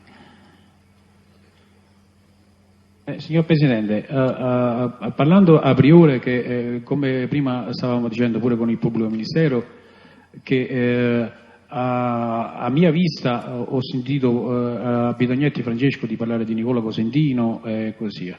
Poi le parlo di recentemente, quindi stiamo parlando di oltre 20 anni, nel 2009, parlando con Nicola Schiavone, che comunque si era portato e si portava ancora Nicola Cosentino per quanto riguarda la campagna elettorale. Quindi per me non era, cioè, ho detto una situazione di deduzione perché io devo fare scontato che è così, cioè praticamente, però se le devo dire come conoscenza diretta di un episodio personalmente, io l'avevo detto pure al dottore pubblico ministero che insomma non ero a conoscenza. Quindi la mia deduzione era che, essendo che i clan portavano la campagna elettorale di Nicola Cosentino, cioè praticamente questa era la mia deduzione. Cioè la deduzione è che fosse un fatto pacifico perché lei l'aveva saputo da epoca risalente, o gli episodi di conoscenza erano appunto risalenti e poi per quello che aveva saputo successivamente era costante questo appoggio. Questo vuole dire, cioè la deduzione che cosa riguarda? Sì, era costante l'appoggio, quindi per me era dato per scontato, deduzione vuol dire dato per scontato. E invece episodi specifici, di lei adesso ha parlato di Nicola Schiavone. Cioè, episodi specifici in cui le è stata confermata direttamente da vertici del clan, lei li può collocare nel tempo? A livello di elezioni non le posso dire perché non ho avuto modo di parlarne di questo tipo di discorso, però le posso dire che nel 2009 quando si è posto un discorso di un centro commerciale che doveva nascere nella nostra zona, io avevo chiesto direttamente a Nicola Schiavone, gli dissi mi servono alcuni magazzini in questo centro commerciale e lui mi rispose adesso Nicola Cosentino si sta interessando per quanto riguarda il discorso di poterlo fare, cioè aprire, che poi c'erano stati dei contrasti così, poi dopo di questo ne parliamo così, cioè praticamente la mia deduzione oppure dato per scontare è che i rapporti di Nicola Cosentino con i vertici del clan sono rimasti indenni negli anni. Senta, Presidente, se si vuole intervengo io, se no prosegua come intende. No. Mi può datare in che periodo si riferisce questo suo incontro con Nicola Schiavone per quel che riguarda il rapporto con Nicola Cosentino, come ha già dichiarato in fase di indagini preliminari a verbale? A che periodo risale? Dottore, mi perdoni, le devo dire che io non ho sentito quello che lei mi stava dicendo inizialmente, quindi se mi può ripetere la domanda. Sì, allora mi ha parlato di questo incontro, rapporto, comunicazione che le ha dato Schiavone Nicola per quanto riguarda il rapporto di Schiavone Nicola, per quello che le disse Schiavone Nicola, con Nicola Cosentino. Mi può dare indicazioni, come ha già reso a verbale peraltro, del periodo in cui c'è stato questo incontro e del contesto in cui è materato questa serie di informazioni che le ha dato Schiavone Nicola? Stiamo parlando del periodo in cui ho fatto parte del clan nel 2009, quindi ho fatto parte del clan. Diciamo che sono rientrato ufficialmente nelle file, perché poi io, se andiamo con concretezza, non sono mai uscito. Quindi stiamo parlando del 2009, la mia avvenuta scarcerazione, diretto a parlare con Nicola Schiavone. Quindi in uno di questi incontri vi è stata questa indicazione da parte di Schiavone Nicola. Mi può dire esattamente cosa le disse, come si entrò in argomento e qual era il discorso che le fece Nicola Schiavone, cercando di ricordarlo nel modo più fedele possibile rispetto all'evento che è accaduto, allo specifico incontro? Stavamo parlando, prima le stavo dicendo che nella zona di Villa di Briano si stava aprendo un grosso centro commerciale, E praticamente io, sapendo che Nicola era il diretto interessato per quanto riguarda questa situazione, gli dissi sono interessato ad avere 2 o 3 magazzini nel centro commerciale per favorire qualche personaggio che all'epoca mi spalleggiava. E lui stesso, Nicola Schiavone, mi disse: adesso si sta interessando a Nicola Cosentino per vedere di avere di nuovo l'apertura. E mi disse: quasi certo ce la faremo, perché io so che era stato bloccato per alcuni motivi, non lo so, adesso non ricordo con precisione, però lo stesso Nicola, parlo di Nicola Schiavone, mi disse che all'interessamento in questione c'era Nicola Cosentino, quindi a breve sarebbero partiti di nuovo i lavori. Senta, questo argomento riguardava solo questa vicenda o anche altre vicende in cui si fece il nome di Nicola Cosentino, se riesce a ricordare? No, adesso, dottore, in questo momento non ricordo altre situazioni. Lei ha mai Sempre può citare e io... Sì. Allora, senza farle una contestuale al ricordo diretta, però le volevo chiedere, lei ha avuto modo mai di interessarsi, tra virgolette, delle vicende riguardanti la realizzazione dell'aeroporto di Grazzanise? Dottore, le dirò, so che c'era interessamento, ma non so che per deduzione, so perché sì, effettivamente sentito parlare da Nicola, ma non solo dell'aeroporto che veniva così, ma pure per quanto riguarda la questione dell'ampliamento del villaggio Coppola, il nuovo porto che avveniva. Quindi stiamo parlando di alcuni lavori che devono essere fatti nella zona. Sì, quindi ne parlò con Nicola Schiavone di queste attività. Qual era l'utilità di questi per lei, per voi, per il clan, mi dica lei, l'utilità di entrare in questi lavori e cosa le disse Schiavone Nicola in relazione a queste attività e le potenzialità?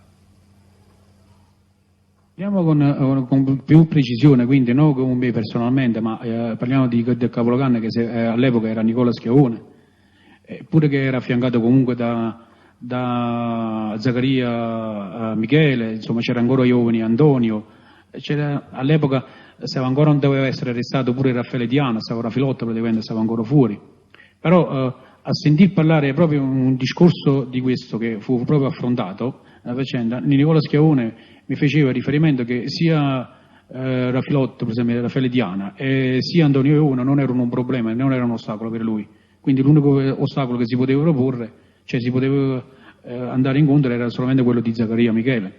Però all'epoca si stava parlando di vari appalti che venivano fatti. L'interesse del clan è inizialmente all'entrata dell'appalto, quindi una percentuale che veniva elargita sull'intera somma, senza considerare gli stati di avanzamenti poi che venivano fatti dopo, per il 3,5, a volte pure il 4%, quindi già la prima somma. E in più sui lavori venivano assegnate le ditte che facevano parte o direttamente dal clan, da personaggi legati al clan, oppure magari con persone compiacenti a fargli prendere gli appalti, quindi era una seconda entrata di denaro che entrava nelle classi del clan. Quindi questo era l'interesse principale dei clan. E in relazione a questi lavori rilevanti dell'aeroporto, di questo futuro aeroporto, di questo futuro porto, allargamento del porto, realizzazione del porto, furono fatti dei nomi di politici, da Nicola Schiavone in questa occasione, l'incontro. Da Nicola Schiavone in quell'occasione ho potuto parlare solamente di Nicola Cosentino, oppure è stato nominato qualche volta per esempio Fugone, insomma Ferrara praticamente, ma dalla sua persona altre persone no, altri personaggi no. Quindi Nicola Schiavone fece i nomi di Nicola Cosentino e Fugone Ferrara. Esatto. Esatto, sono personaggi. Prego. Dottore, a mia conoscenza le posso dire che la famiglia Fugone, per esempio Ferrara, sono una persona proprio legati ma sia da business oppure non lo so se pure del legame familiare o comunque con la famiglia Schiavone, quindi non era una novità sentire la questione Fugona in mezzo a questa situazione. Senta, Già dal club Napoli, che mi ricordo io, comunque veniva gestita da Sebastiano sempre Ferrara, quindi sempre nell'ambito familiare. Senta, è abbastanza noto chi sia Fucone, come si ricorda il nome di Fucone Ferraro?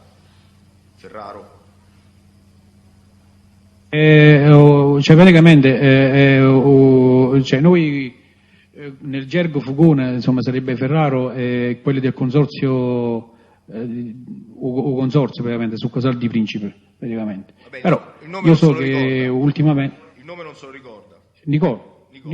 Questa domanda era quella, Nicola.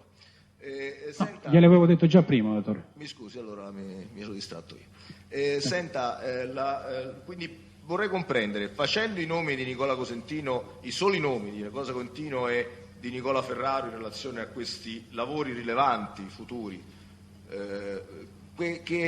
che cosa disse qual era l'apporto che potevano dare questi due politici per il gruppo Schiavone?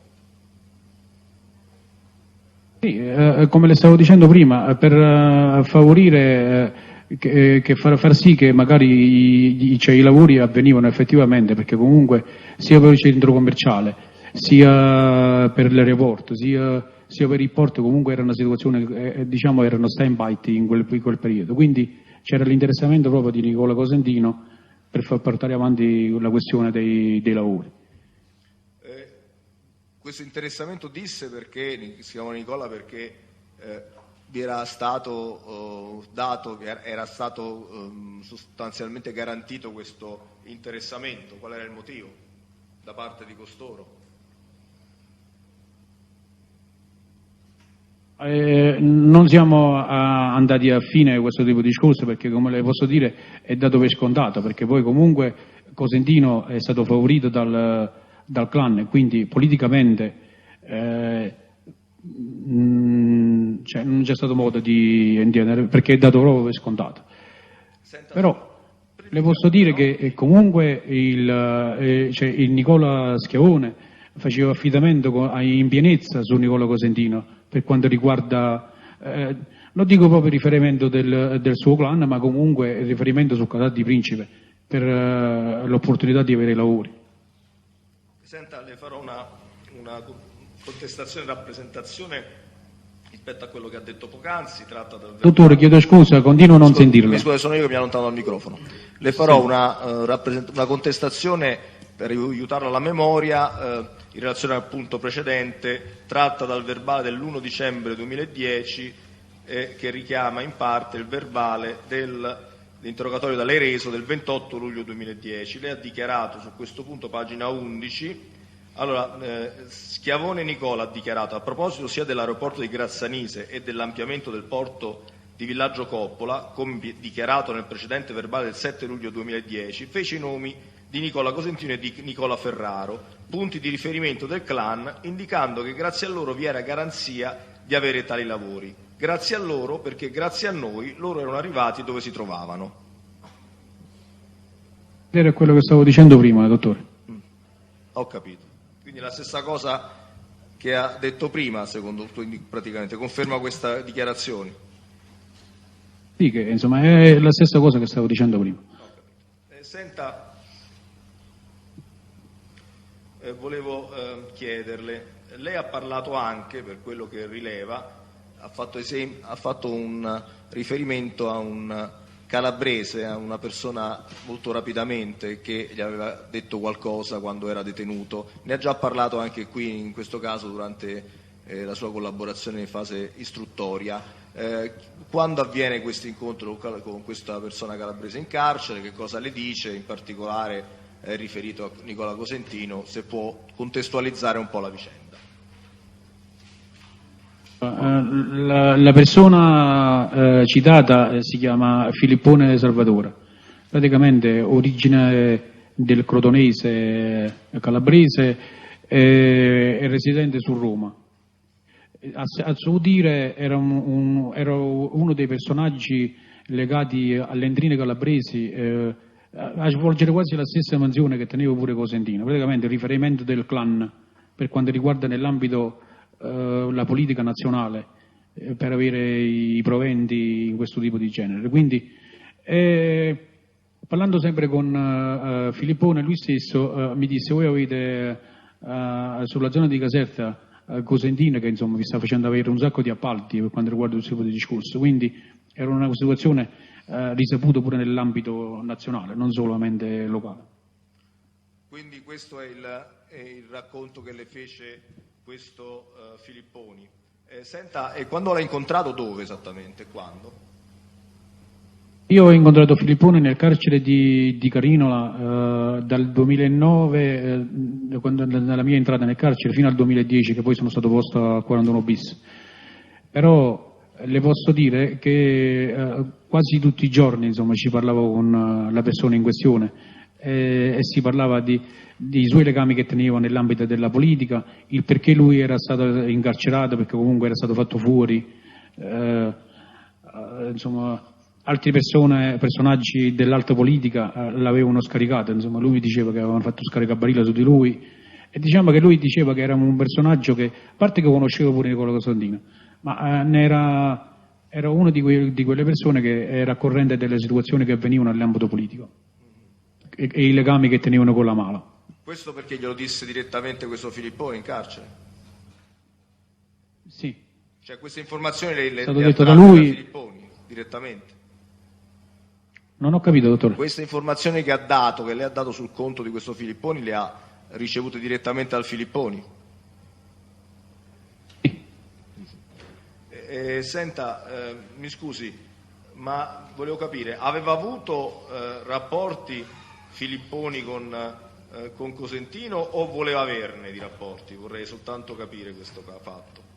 Allora, Filipponi nel passato a suo dire aveva avuto già rapporto, un modo di conoscere Nicola Cosentino, però nell'ambito della discussione che abbiamo fatto io e il Filippone, lui voleva riavere di nuovo un incontro con Nicola Cosentino per alcune situazioni personali e magari in cambio avrebbe dato una serie di documenti, non so inerente a che cosa, ma mi fece pure il nome dell'onorevole Berlusconi, quindi insomma in quell'ambito, però queste sono cose dette da lui e io ho riferito quello che ho sentito dalla persona.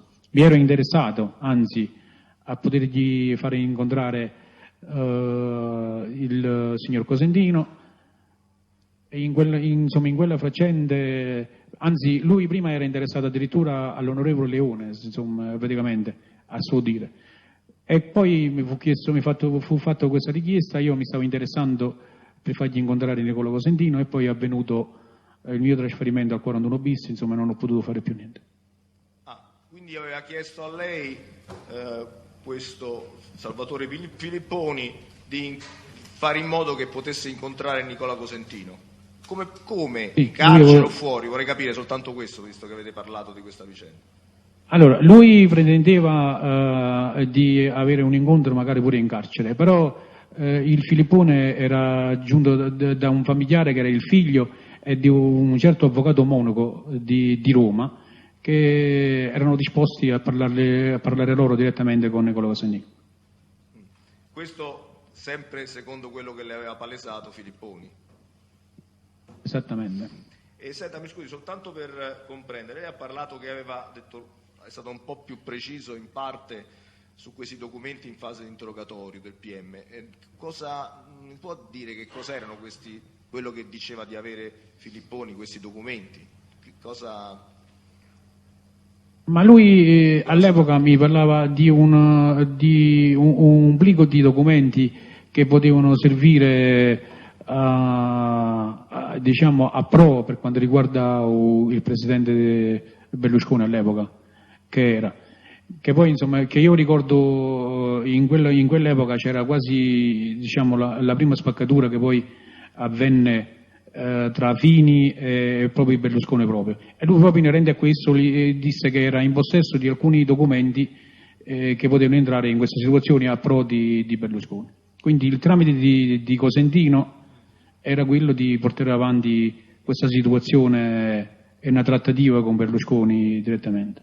E vorrei capire, lei ha fatto cenno, però qual era l'utilità che Filipponi avrebbe potuto trarre, che è quello che lei aveva Lui, Cioè, per quello che ne ha dottore, detto.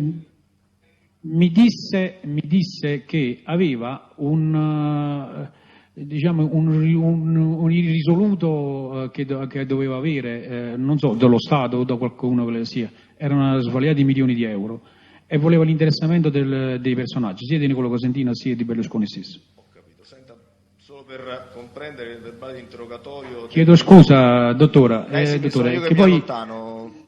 Aspetti, mi sono allontanato dal microfono. No, le Mi volevo sente dire adesso? che è molto probabile, Sì. le volevo dire che è molto probabile questo affare, se non è stato concluso poi con Cosentino, sarà stato concluso con l'onorevole Leone che le stavo citando prima, perché prima sono stato io a dissuaderlo per quanto riguarda il discorso dell'onorevole, quindi è una cosa che può anche andare, cioè, essere andata a buon fine. Ma scusi, perché... ok, che può essere andata a buon fine, dice lei in Esatto. generale, ho capito. Senta, solo su questo punto, interrogatorio il 28 luglio 2010, lei ha dichiarato, solo per specificare, ovvero spiegare alcuni passaggi, lei ha dichiarato: questo Filipponi mi chiese se io ero in grado di procurargli una strada che permettesse a lui di incontrare Nicola Cosentino, perché mi disse testualmente che aveva con sé dei documenti che potevano essergli utili. Non mi precisò di quali documenti si trattava ed aggiunse soltanto che in questo modo, cioè consegnando qualcosa di utile all'esponente politico, in cambio Cosentino avrebbe potuto aiutarlo perché lui stava curando una questione che riguardava un ricorso per avere soldi dalla regione Campania. Questo lei ha dichiarato. Esattamente quello che stavo dicendo, quello che stavo dicendo prima, però almeno al mio ricordo insomma, sono le parole, cioè confermo quello che stavo dicendo. Ho capito, mi scusi, solo per precisare, le è venuto in mente dopo che questi documenti interessavano, visto che oggi ha dichiarato che i documenti potevano, da quello che ho compreso io, potevano interessare Berlusconi o Cosentino tramite per Berlusconi, non ho capito bene chi è che interessavano questi documenti. Rispetto alle dichiarazioni che ha reso in quel periodo, i documenti, chi interessavano, chi potevano interessare questi, secondo quello che disse Filipponi? Questi documenti di cui che aveva asseritamente il Filipponi stesso, chi? Cosentino, Berlusconi, tutte e due? I documenti venivano a pro, quindi a favore sia di Cosentino che di Berlusconi stesso. Però le posso dire una cosa, dottore, io ho fatto molte dichiarazioni, molti verbali ho chiuso insomma, con la DDA di Napoli e le posso dire che in quell'occasione avevo detto le stesse testuali parole come l'ho detta adesso, solo che a volte pure insomma, sulle trascrizioni o magari una dimenticanza o magari un modo per un altro viene scritto diversamente, però comunque avevo citato già le stesse parole pure allora. Quindi lei ricorda di aver detto sostanzialmente a quell'epoca le stesse cose che ha detto oggi sostanzialmente? E così, mi scusi? Della Corte? Sì, sì. Ah, ecco, non avevo risentito la risposta. Sì. Dice, sostanzialmente il contenuto era lo stesso. Senta, vorrei chiederle,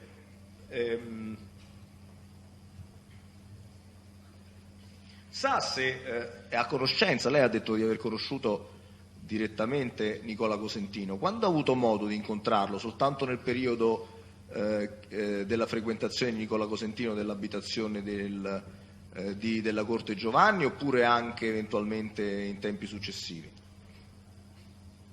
Di persona solo in quel periodo, poi non c'è stato mai più interessamento da parte mia, però nell'ambito familiare pure in questione successiva.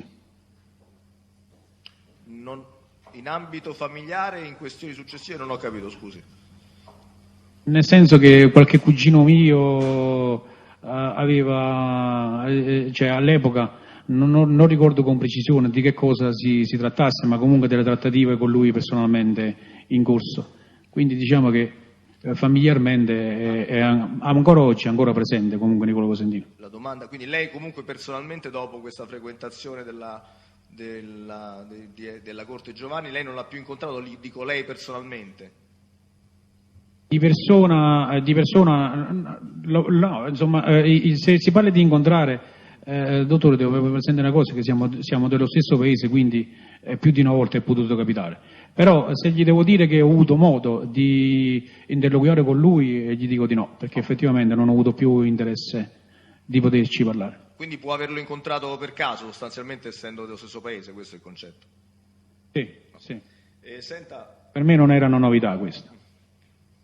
senta, volevo chiederle, lei ha fatto riferimento nel corso dell'interrogatorio, mi sembra anche durante il suo esame, ad un rapporto di semiparentela, vorrei comprendere, comunque parafamiliarità attraverso una persona della sua famiglia con Nicola Cosentino.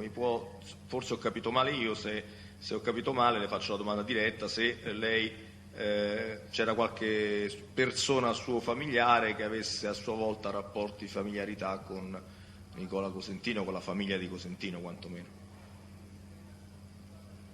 Allora, premettendo che la mamma di Nicola Cosentino è una Vanacore, quindi se non ricordo male dovrebbe essere di nome Clorinda. E le posso dire che c'ho un fratello di mio padre è sposato con una Vanacore ed è una parentela diretta con la mamma di Nicola Cosentino. E c'è un altro cugino di mio papà, si chiama Giovacchino, è sposato sempre con un'altra Vanacore, Antonietta, sempre un'altra parente di Nicola Cosentino. Ed è coniugata, insomma, praticamente la famiglia adesso Benvidi, praticamente pure c'è stata, insomma, una questione familiare, sempre per i legami della questione Vanacori. Quindi diciamo in questo lato c'è il legame di familiare, è questo qua. Questa Benfidi, chi è, scusi, questa Benfidi ha sposato chi, per capire? Si ricordi il nome? Sempre Giovanni, un altro Giovanni della Corte, praticamente. Un altro mio zio che abita nello stesso, noi abitiamo nello stesso, cioè la casa paterna nello stesso cortile tutti quanti, quindi siamo adiacenti tutti quanti l'uno per l'altro, in un'unica famiglia, dottore. Quindi non della Corte Giovanni, ex sindaco di Villa di Briano, ma un altro omonimo della Corte Giovanni, sempre lei dice suo zio. Con esattezza, sì. Ho capito. E che ha sposato, ricorda il nome della donna che ha sposato della Corte Giovanni, per cui vi sarebbe questa parentela con Vanacore della Corte Giovacchino ha sposato Vanacore Antonietta. Questo è l'altro della Corte Giovacchino. Invece della Corte Giovanni chi ha sposato? Della Corte Giovanni a Benfidi Concetta. Benfidi Concetta, ho capito. E quindi attraverso questa via vi è questo rapporto di parentela molto indiretto. È così? Ancora oggi, dottore, avviene.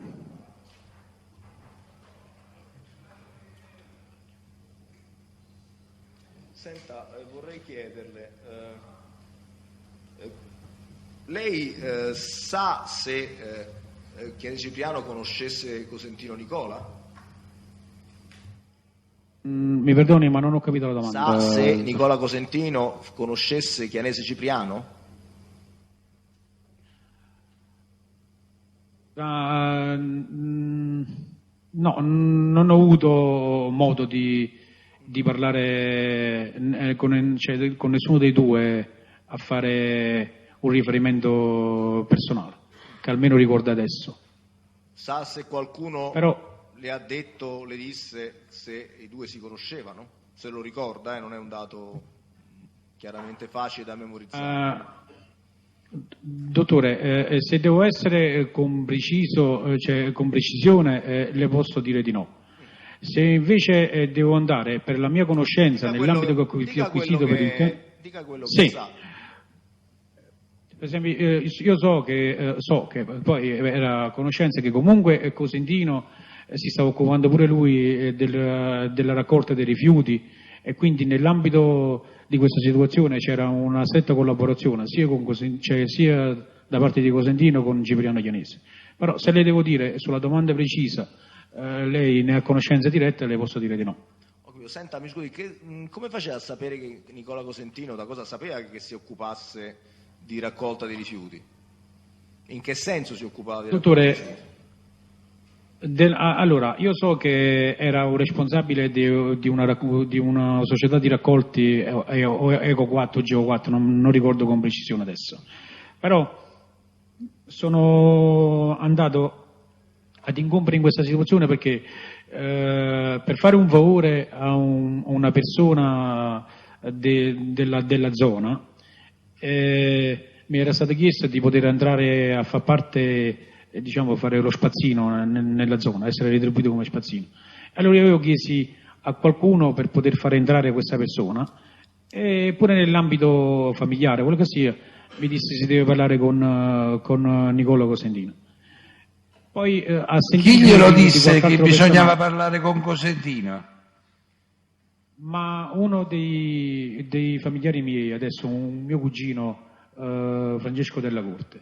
E poi in seguito invece venni a sapere proprio in diretta conoscenza che tutti i posti che venivano assegnati per fare questa raccolta dei rifiuti, Geo4, quello che sia, venivano proprio venduti tipo come io stavo dicendo prima, invece di dare i soldi davano dei posti alle persone per essere favoriti nell'ambito dei voti e le situazioni del genere. E questa è una cosa che io le posso dire direttamente, perché ho sentito dire dal fratello di un altro esponente del clan dei Casalesi, un certo Vincenzo Conte. Il fratello era entrato a far parte di questa situazione, lui stesso mi disse tramite di Cosentino era entrato a far parte di questa faccenda, quindi insomma stavo lavorando per Sageo 4. Vincenzo Conte Poi Nasecane. ho avuto modo... Vincenzo Conte Nasecane. Esattamente. Sì. Ho capito. Mi scusi, poi si è reso conto cosa dopo? Si è reso conto dopo? Che praticamente sul Casal di Principe era tutto saturo, quindi la situazione del genere. E un mio cugino mi mise in contatto con una persona che io poi già conoscevo, un certo Picone Vincenzo, detto in Succio Vigile di Trentola. Pure lui è una persona che insomma all'epoca era uno dei dirigenti che io ricordo per quanto riguarda l'Evo 4. Comunque fecero in modo di far entrare questa persona nella zona di Sant'Antimo, sempre una situazione nell'ambito della spazzatura, quindi della raccolta. Ebbi pure un incontro con una persona di Sant'Antimo dove lui stesso mi fece, ecco, il nome che era da parte dell'onorevole Cesare, quindi praticamente c'era interesse pure da quell'altra parte politica. Quindi è tutto un intreccio, è sempre collegato tra di loro. Senta, mi scusi, queste cose le sono venute Dottore, in mente... chiedo scusi, non ho sentito niente. Mi scusi della Corte, queste cose le sono venute in mente adesso che le ho fatto la domanda oppure le aveva già dichiarate, perché non ho memoria? No, guardi dottore, queste sono cose già dichiarate da me. Ah, su queste qua parlo della GeoEco Eco 4? Sì. Quindi già dichiarato in altra occasione? Sì. Nell'ambito dei miei interrogatori fatti con la DDA di Napoli ho dichiarato in più di un'occasione. Ho capito. E senta, questo volevo chiederle, ma ha parlato di Cosentino con GeoEco o Eco 4, mi ha detto. Scusi, ma sapeva tramite chi svolgeva questo controllo, aveva questa capacità di influenza? E stavo dicendo, a priori da mio cugino è una persona che comunque... No, della Corte, solo per sgombro sì. di equivoci, non da chi l'ha saputo, sa tramite chi Cosentino esercitasse questa influenza su questa società di cui non ricordo il nome? Chi erano i soggetti attraverso cui, se lo sa, operava? Cioè, quindi i soggetti gestori di questa società? Questa società? Al momento non ricordo, dottore. Non sa chi facesse capo questa società Eco 4 GeoEco?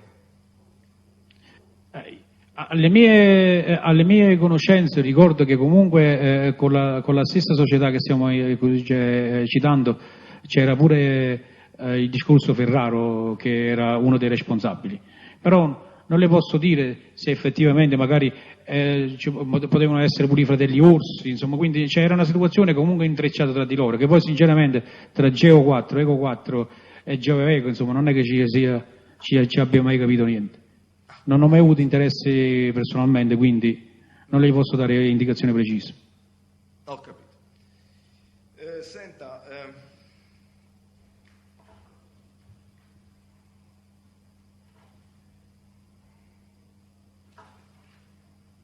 e poi mi ha rappresentato, io le ho fatto una domanda aperta se si conoscessero, e ha dato questa indicazione Cosentino Nicola con Chianesi Piano. Lei sapeva che Chianesi Piano operava nell'ambito dei rifiuti e lo ha già detto in parte, volevo sapere in che ambito sapeva che operasse rispetto di ulteriore rispetto a quello già riferito in ordine ai rapporti tra Bidognetti e Cerci del periodo un po', diciamo, fine anni 80, inizi anni 90.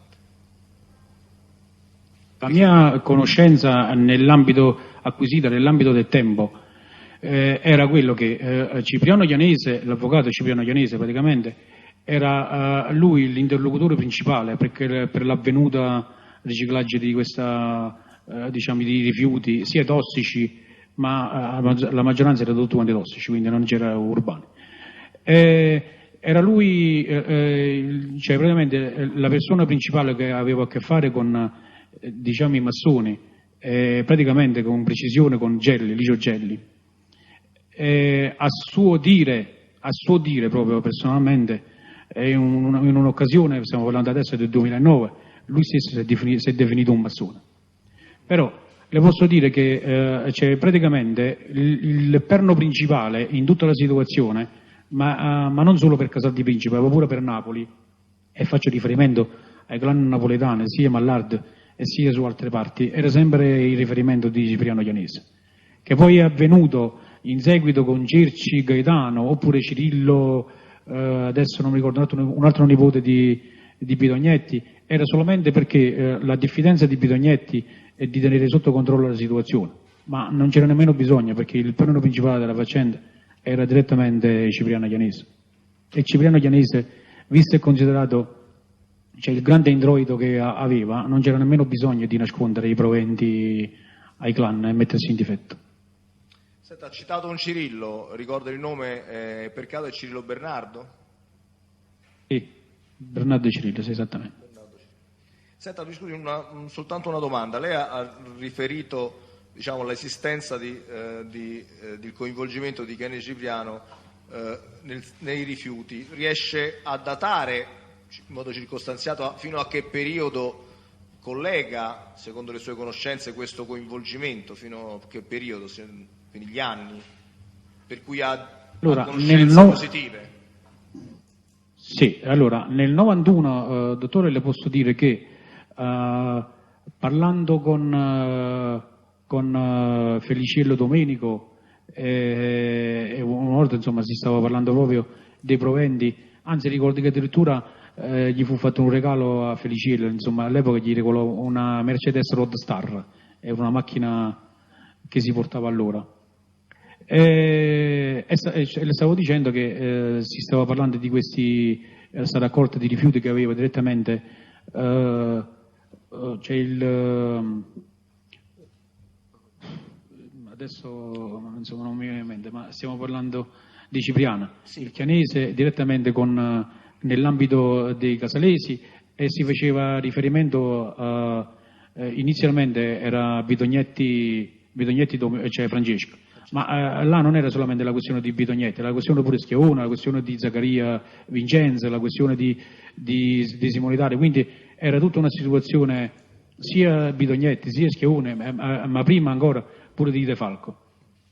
A partire, ho capito, questo nel periodo che ha citato lei, inizi anni 90. Prima della morte, addirittura prima, esatto.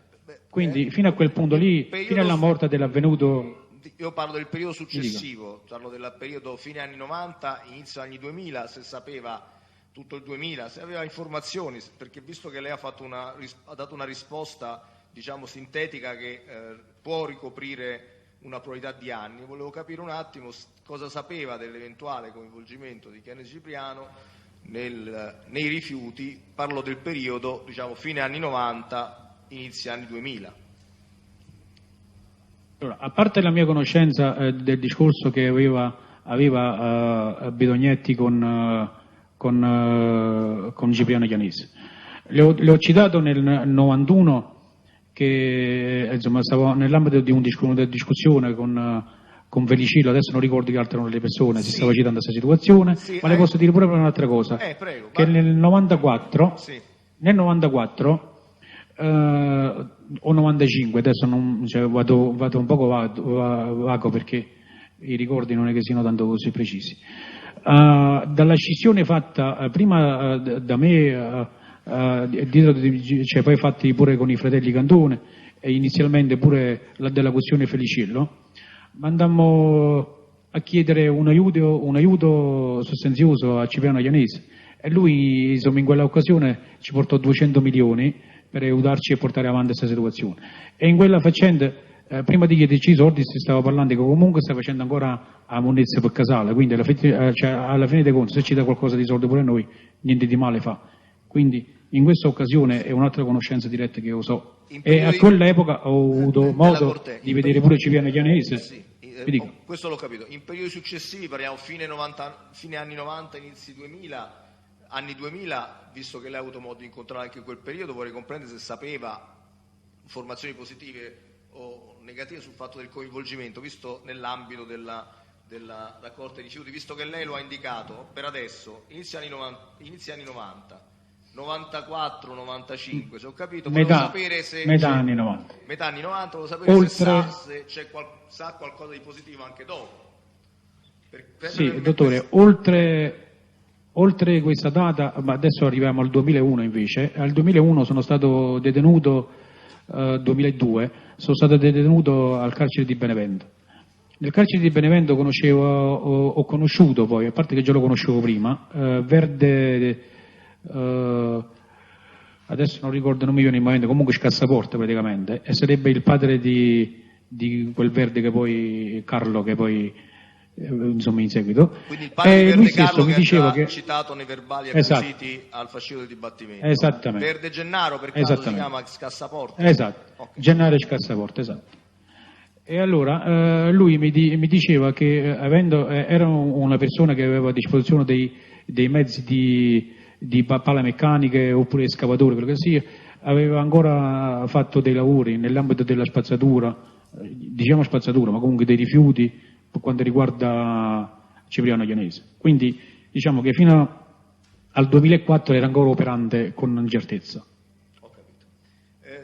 Senta, Presidente, non so se posso avere 10 minuti di pausa soltanto della Corte, ancora alcune domande. Senta, volevo chiederle, lei ha fatto riferimento di questo incontri con Schiavone e Nicola. Ricorda se a questi incontri, in particolare quelli in cui si fece riferimento a Nicola Cosentino e a Ferraro Nicola, c'era qualcuno con lei, qualcuno del gruppo che partecipava, presenziava a questi incontri?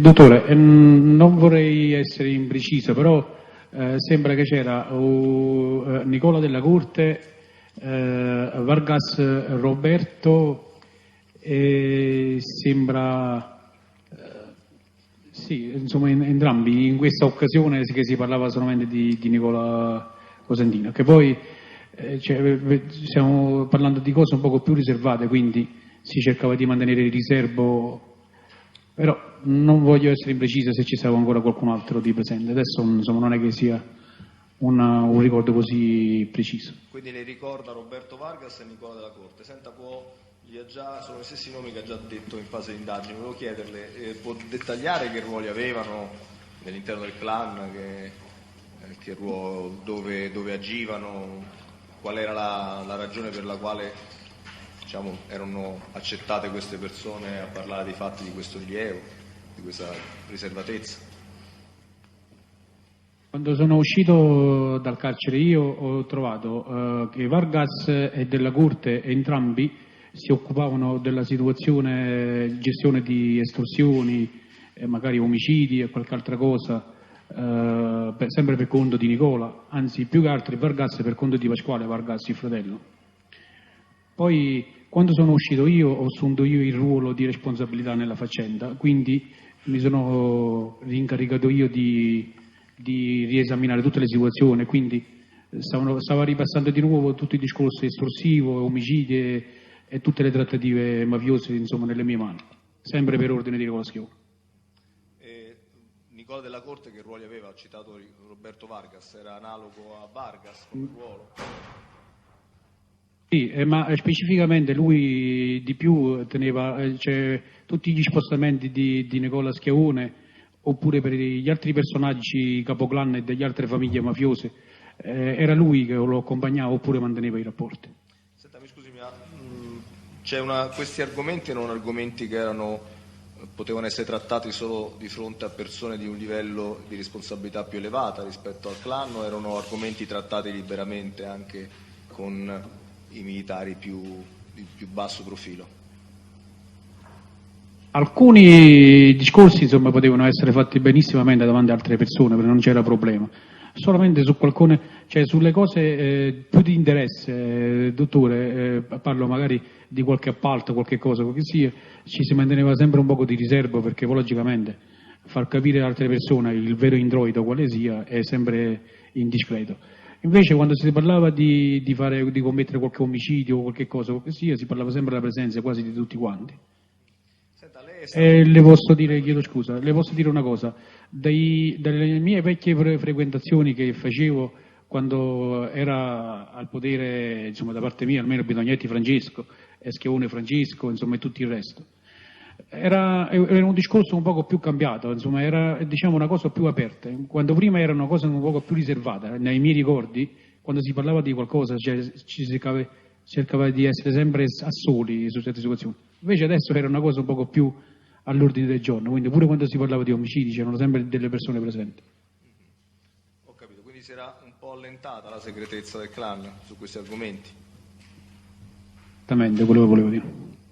E senta, volevo chiederle, lei in un certo periodo, dopo la scarcerazione del 2004, 9.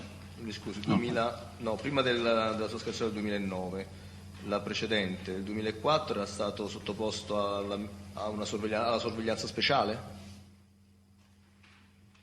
Ho fatto le misure di sorveglianza speciale. Alla sorveglianza speciale, ho capito. E quindi è rimasto sottoposto a sorveglianza per vari anni?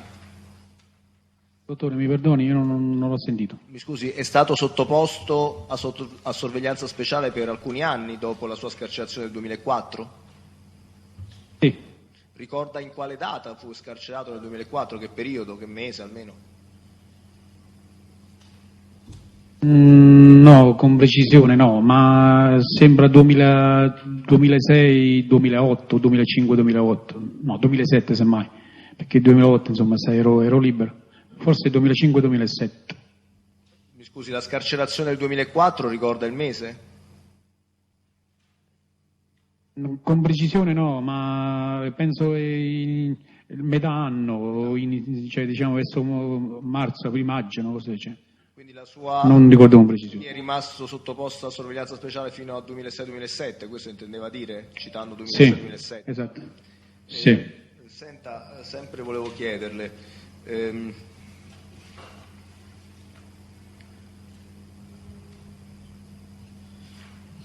quando lei ricorda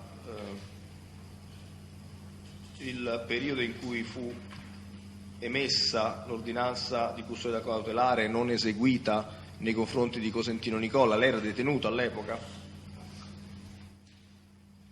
Sinceramente non lo ricordo proprio. Non se lo ricordo.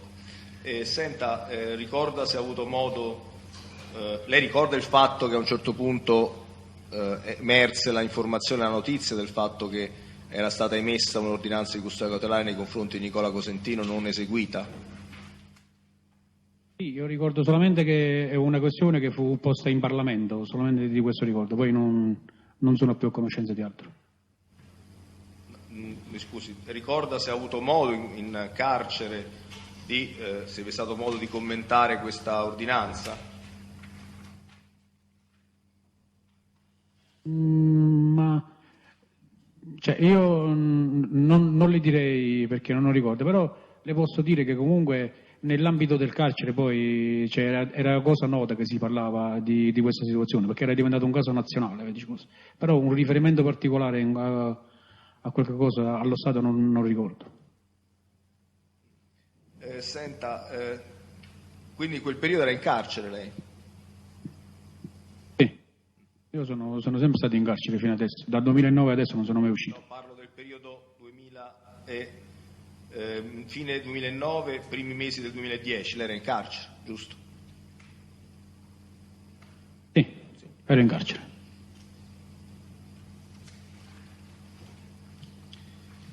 Senta, vorrei fare una domanda. Lei ha parlato del fatto che cambiavate assegni, rivolgendovi anche a Nicola o Americano. Volevo chiederle,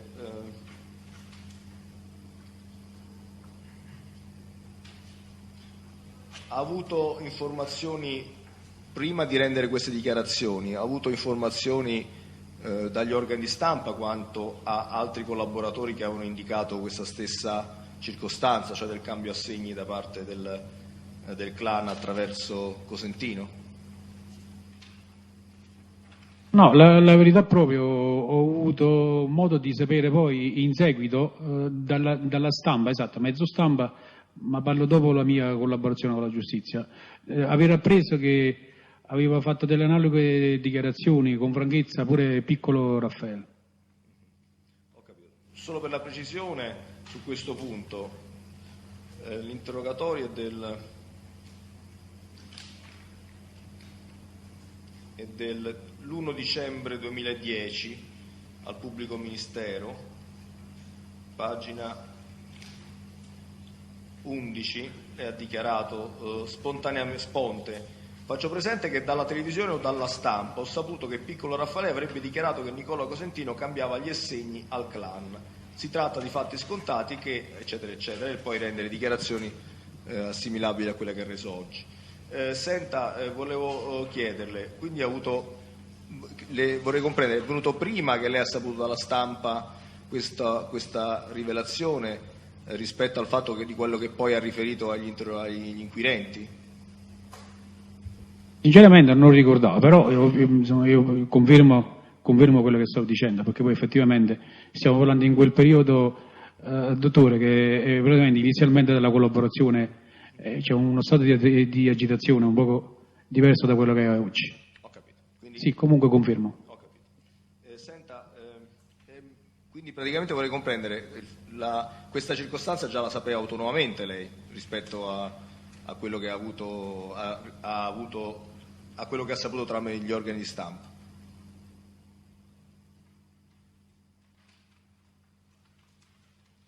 Mi scusi, la sapeva non già? so se mi sente. Sì, chiaramente stiamo parlando di una data molto più recente da quelle dichiarazioni che sono state rese dallo stesso Piccolo. Quindi comunque lei quello che ha detto oggi lo sapeva già, a prescindere da quello che aveva dichiarato Piccolo Raffaele, per quello che lei ha saputo dagli organi di stampa?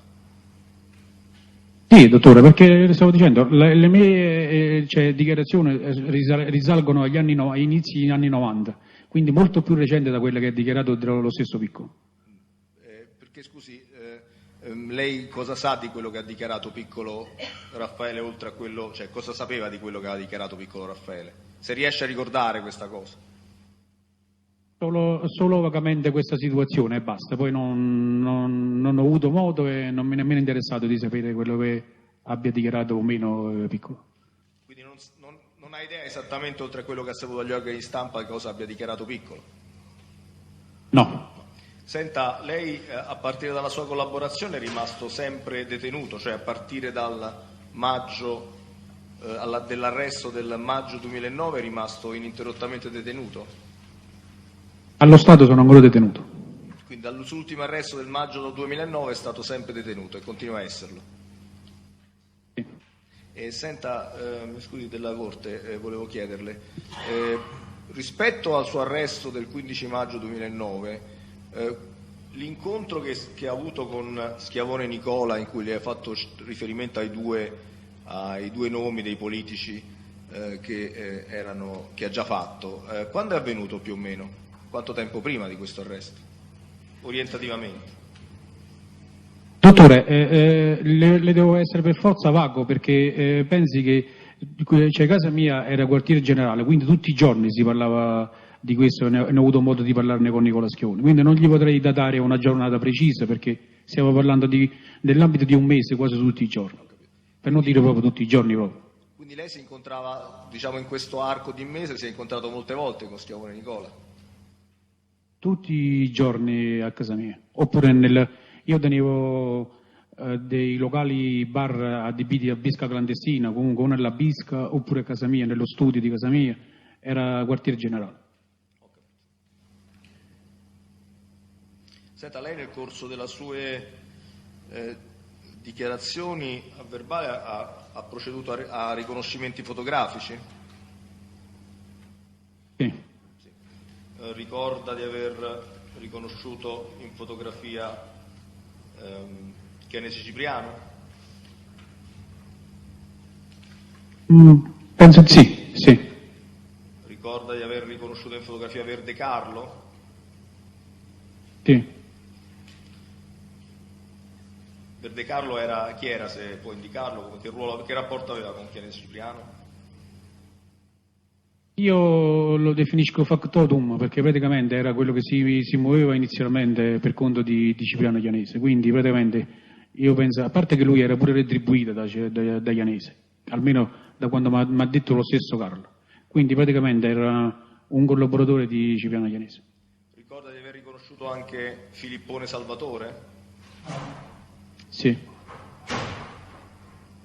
In fotografia, quindi si ricorda anche questo.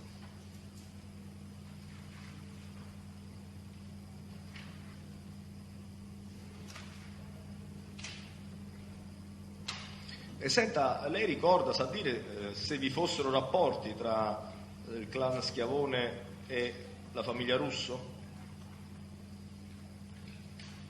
Sì, cioè, già anticamente, stiamo parlando di Giuseppe Russo, praticamente detto Quadrina, era un personaggio di rilievo, sempre del clan Schiavone.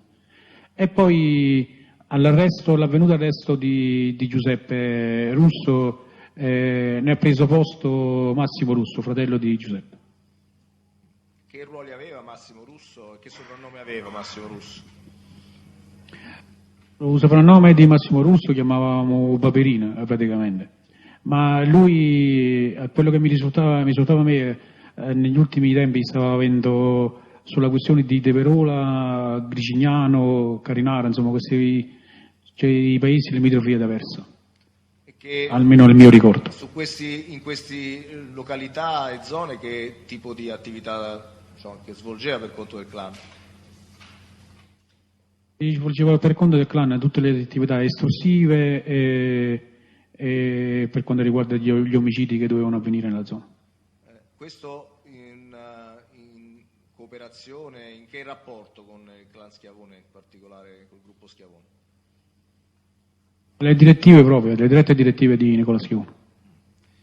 Senta, la famiglia Schiavone ha avuto rapporti a partire da qual periodo con la famiglia Russo? Parlo di rapporti ovviamente interni al direttivo del clan. Da tantissimi anni, cioè, cominciando dal fratello Giuseppe Russo, qualche fratello ancora, non so, adesso mi ricordo Francesco, comunque erano quasi tutti quanti attigui alla famiglia Schiavone. Pur se non devo negare che c'era un buon rapporto pure con la famiglia Bitognetti all'epoca. Questo rapporto con la famiglia Bitognetti dei Russo Schiavone ha avuto un periodo di frizione, e se sì, a partire da quando? Non ho capito la domanda, dottore. Il rapporto della famiglia Bitognetti con Schiavone Russo ha avuto un periodo di frizione, e se sì, a partire da quando? Periodo di rottura? Momento di rottura? Le posso dire una cosa, dottore, che stiamo parlando già dei primi anni 90, è sempre stato un unico clan, un clan dei Casalesi, però si distingueva sempre un poco la fazione tra l'una e l'altra e si cercava sempre di ostacolare sempre tra l'una e l'altra. Quindi effettivamente ostilità di contrarietà non ci stava, però magari se si poteva ostacolare o intracciare semmai sì, però diciamo che è sempre stata una cosa unita. Le posso dire che comunque la reggenza della situazione era sempre partita dal clan Schiavone più alto. Senta, mi scusi, lei quanti fratelli ha della corte? Io ho 2 fratelli. Di nome? Biagio e Stefano. Senta, Nella attività svolta in particolare da suo zio della Corte Giovanni, sindaco di lungo periodo di Villa di Briano, la sua famiglia e lei magari direttamente ha mai svolto un'attività minatoria diretta, violenta, per sostenere quelle che erano le esigenze di suo zio? Le posso dire, praticamente negli anni addietro c'era, diciamo, nel paese l'influenza di qualche mio parente comunque inizialmente che stava implicato nella questione dei clan. Poi era insomma, diciamo, per quanto riguarda la forza politica, avveniva perché comunque personaggio abbastanza di rilievo, pure mio zio, perché comunque essendo uno impiegato alla provincia, esattamente era proprio colui che rilasciava i portodarmi più che altri. Infatti tra Casal di Principe e Villa di Briano e i paesi circondari quasi tutti lui li rilasciava. Diciamo che insomma c'era un tipo di rapporto così con le persone.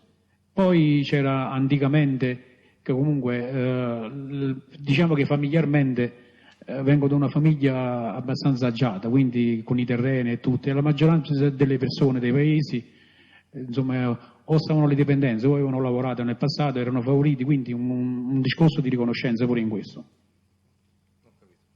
Senta, vorrei chiederle, lei ha riferito sulla direttiva che aveva ricevuto da Casale nel 94, per le elezioni del 94, di votare per Chianesi Cipriano, Forza Italia. Quando ricevette questa direttiva fece domande, si interrogò sul fatto se vi erano le ragioni per le quali non vi erano era stato scelto Chianesi Cipriano rispetto eventualmente ad altri?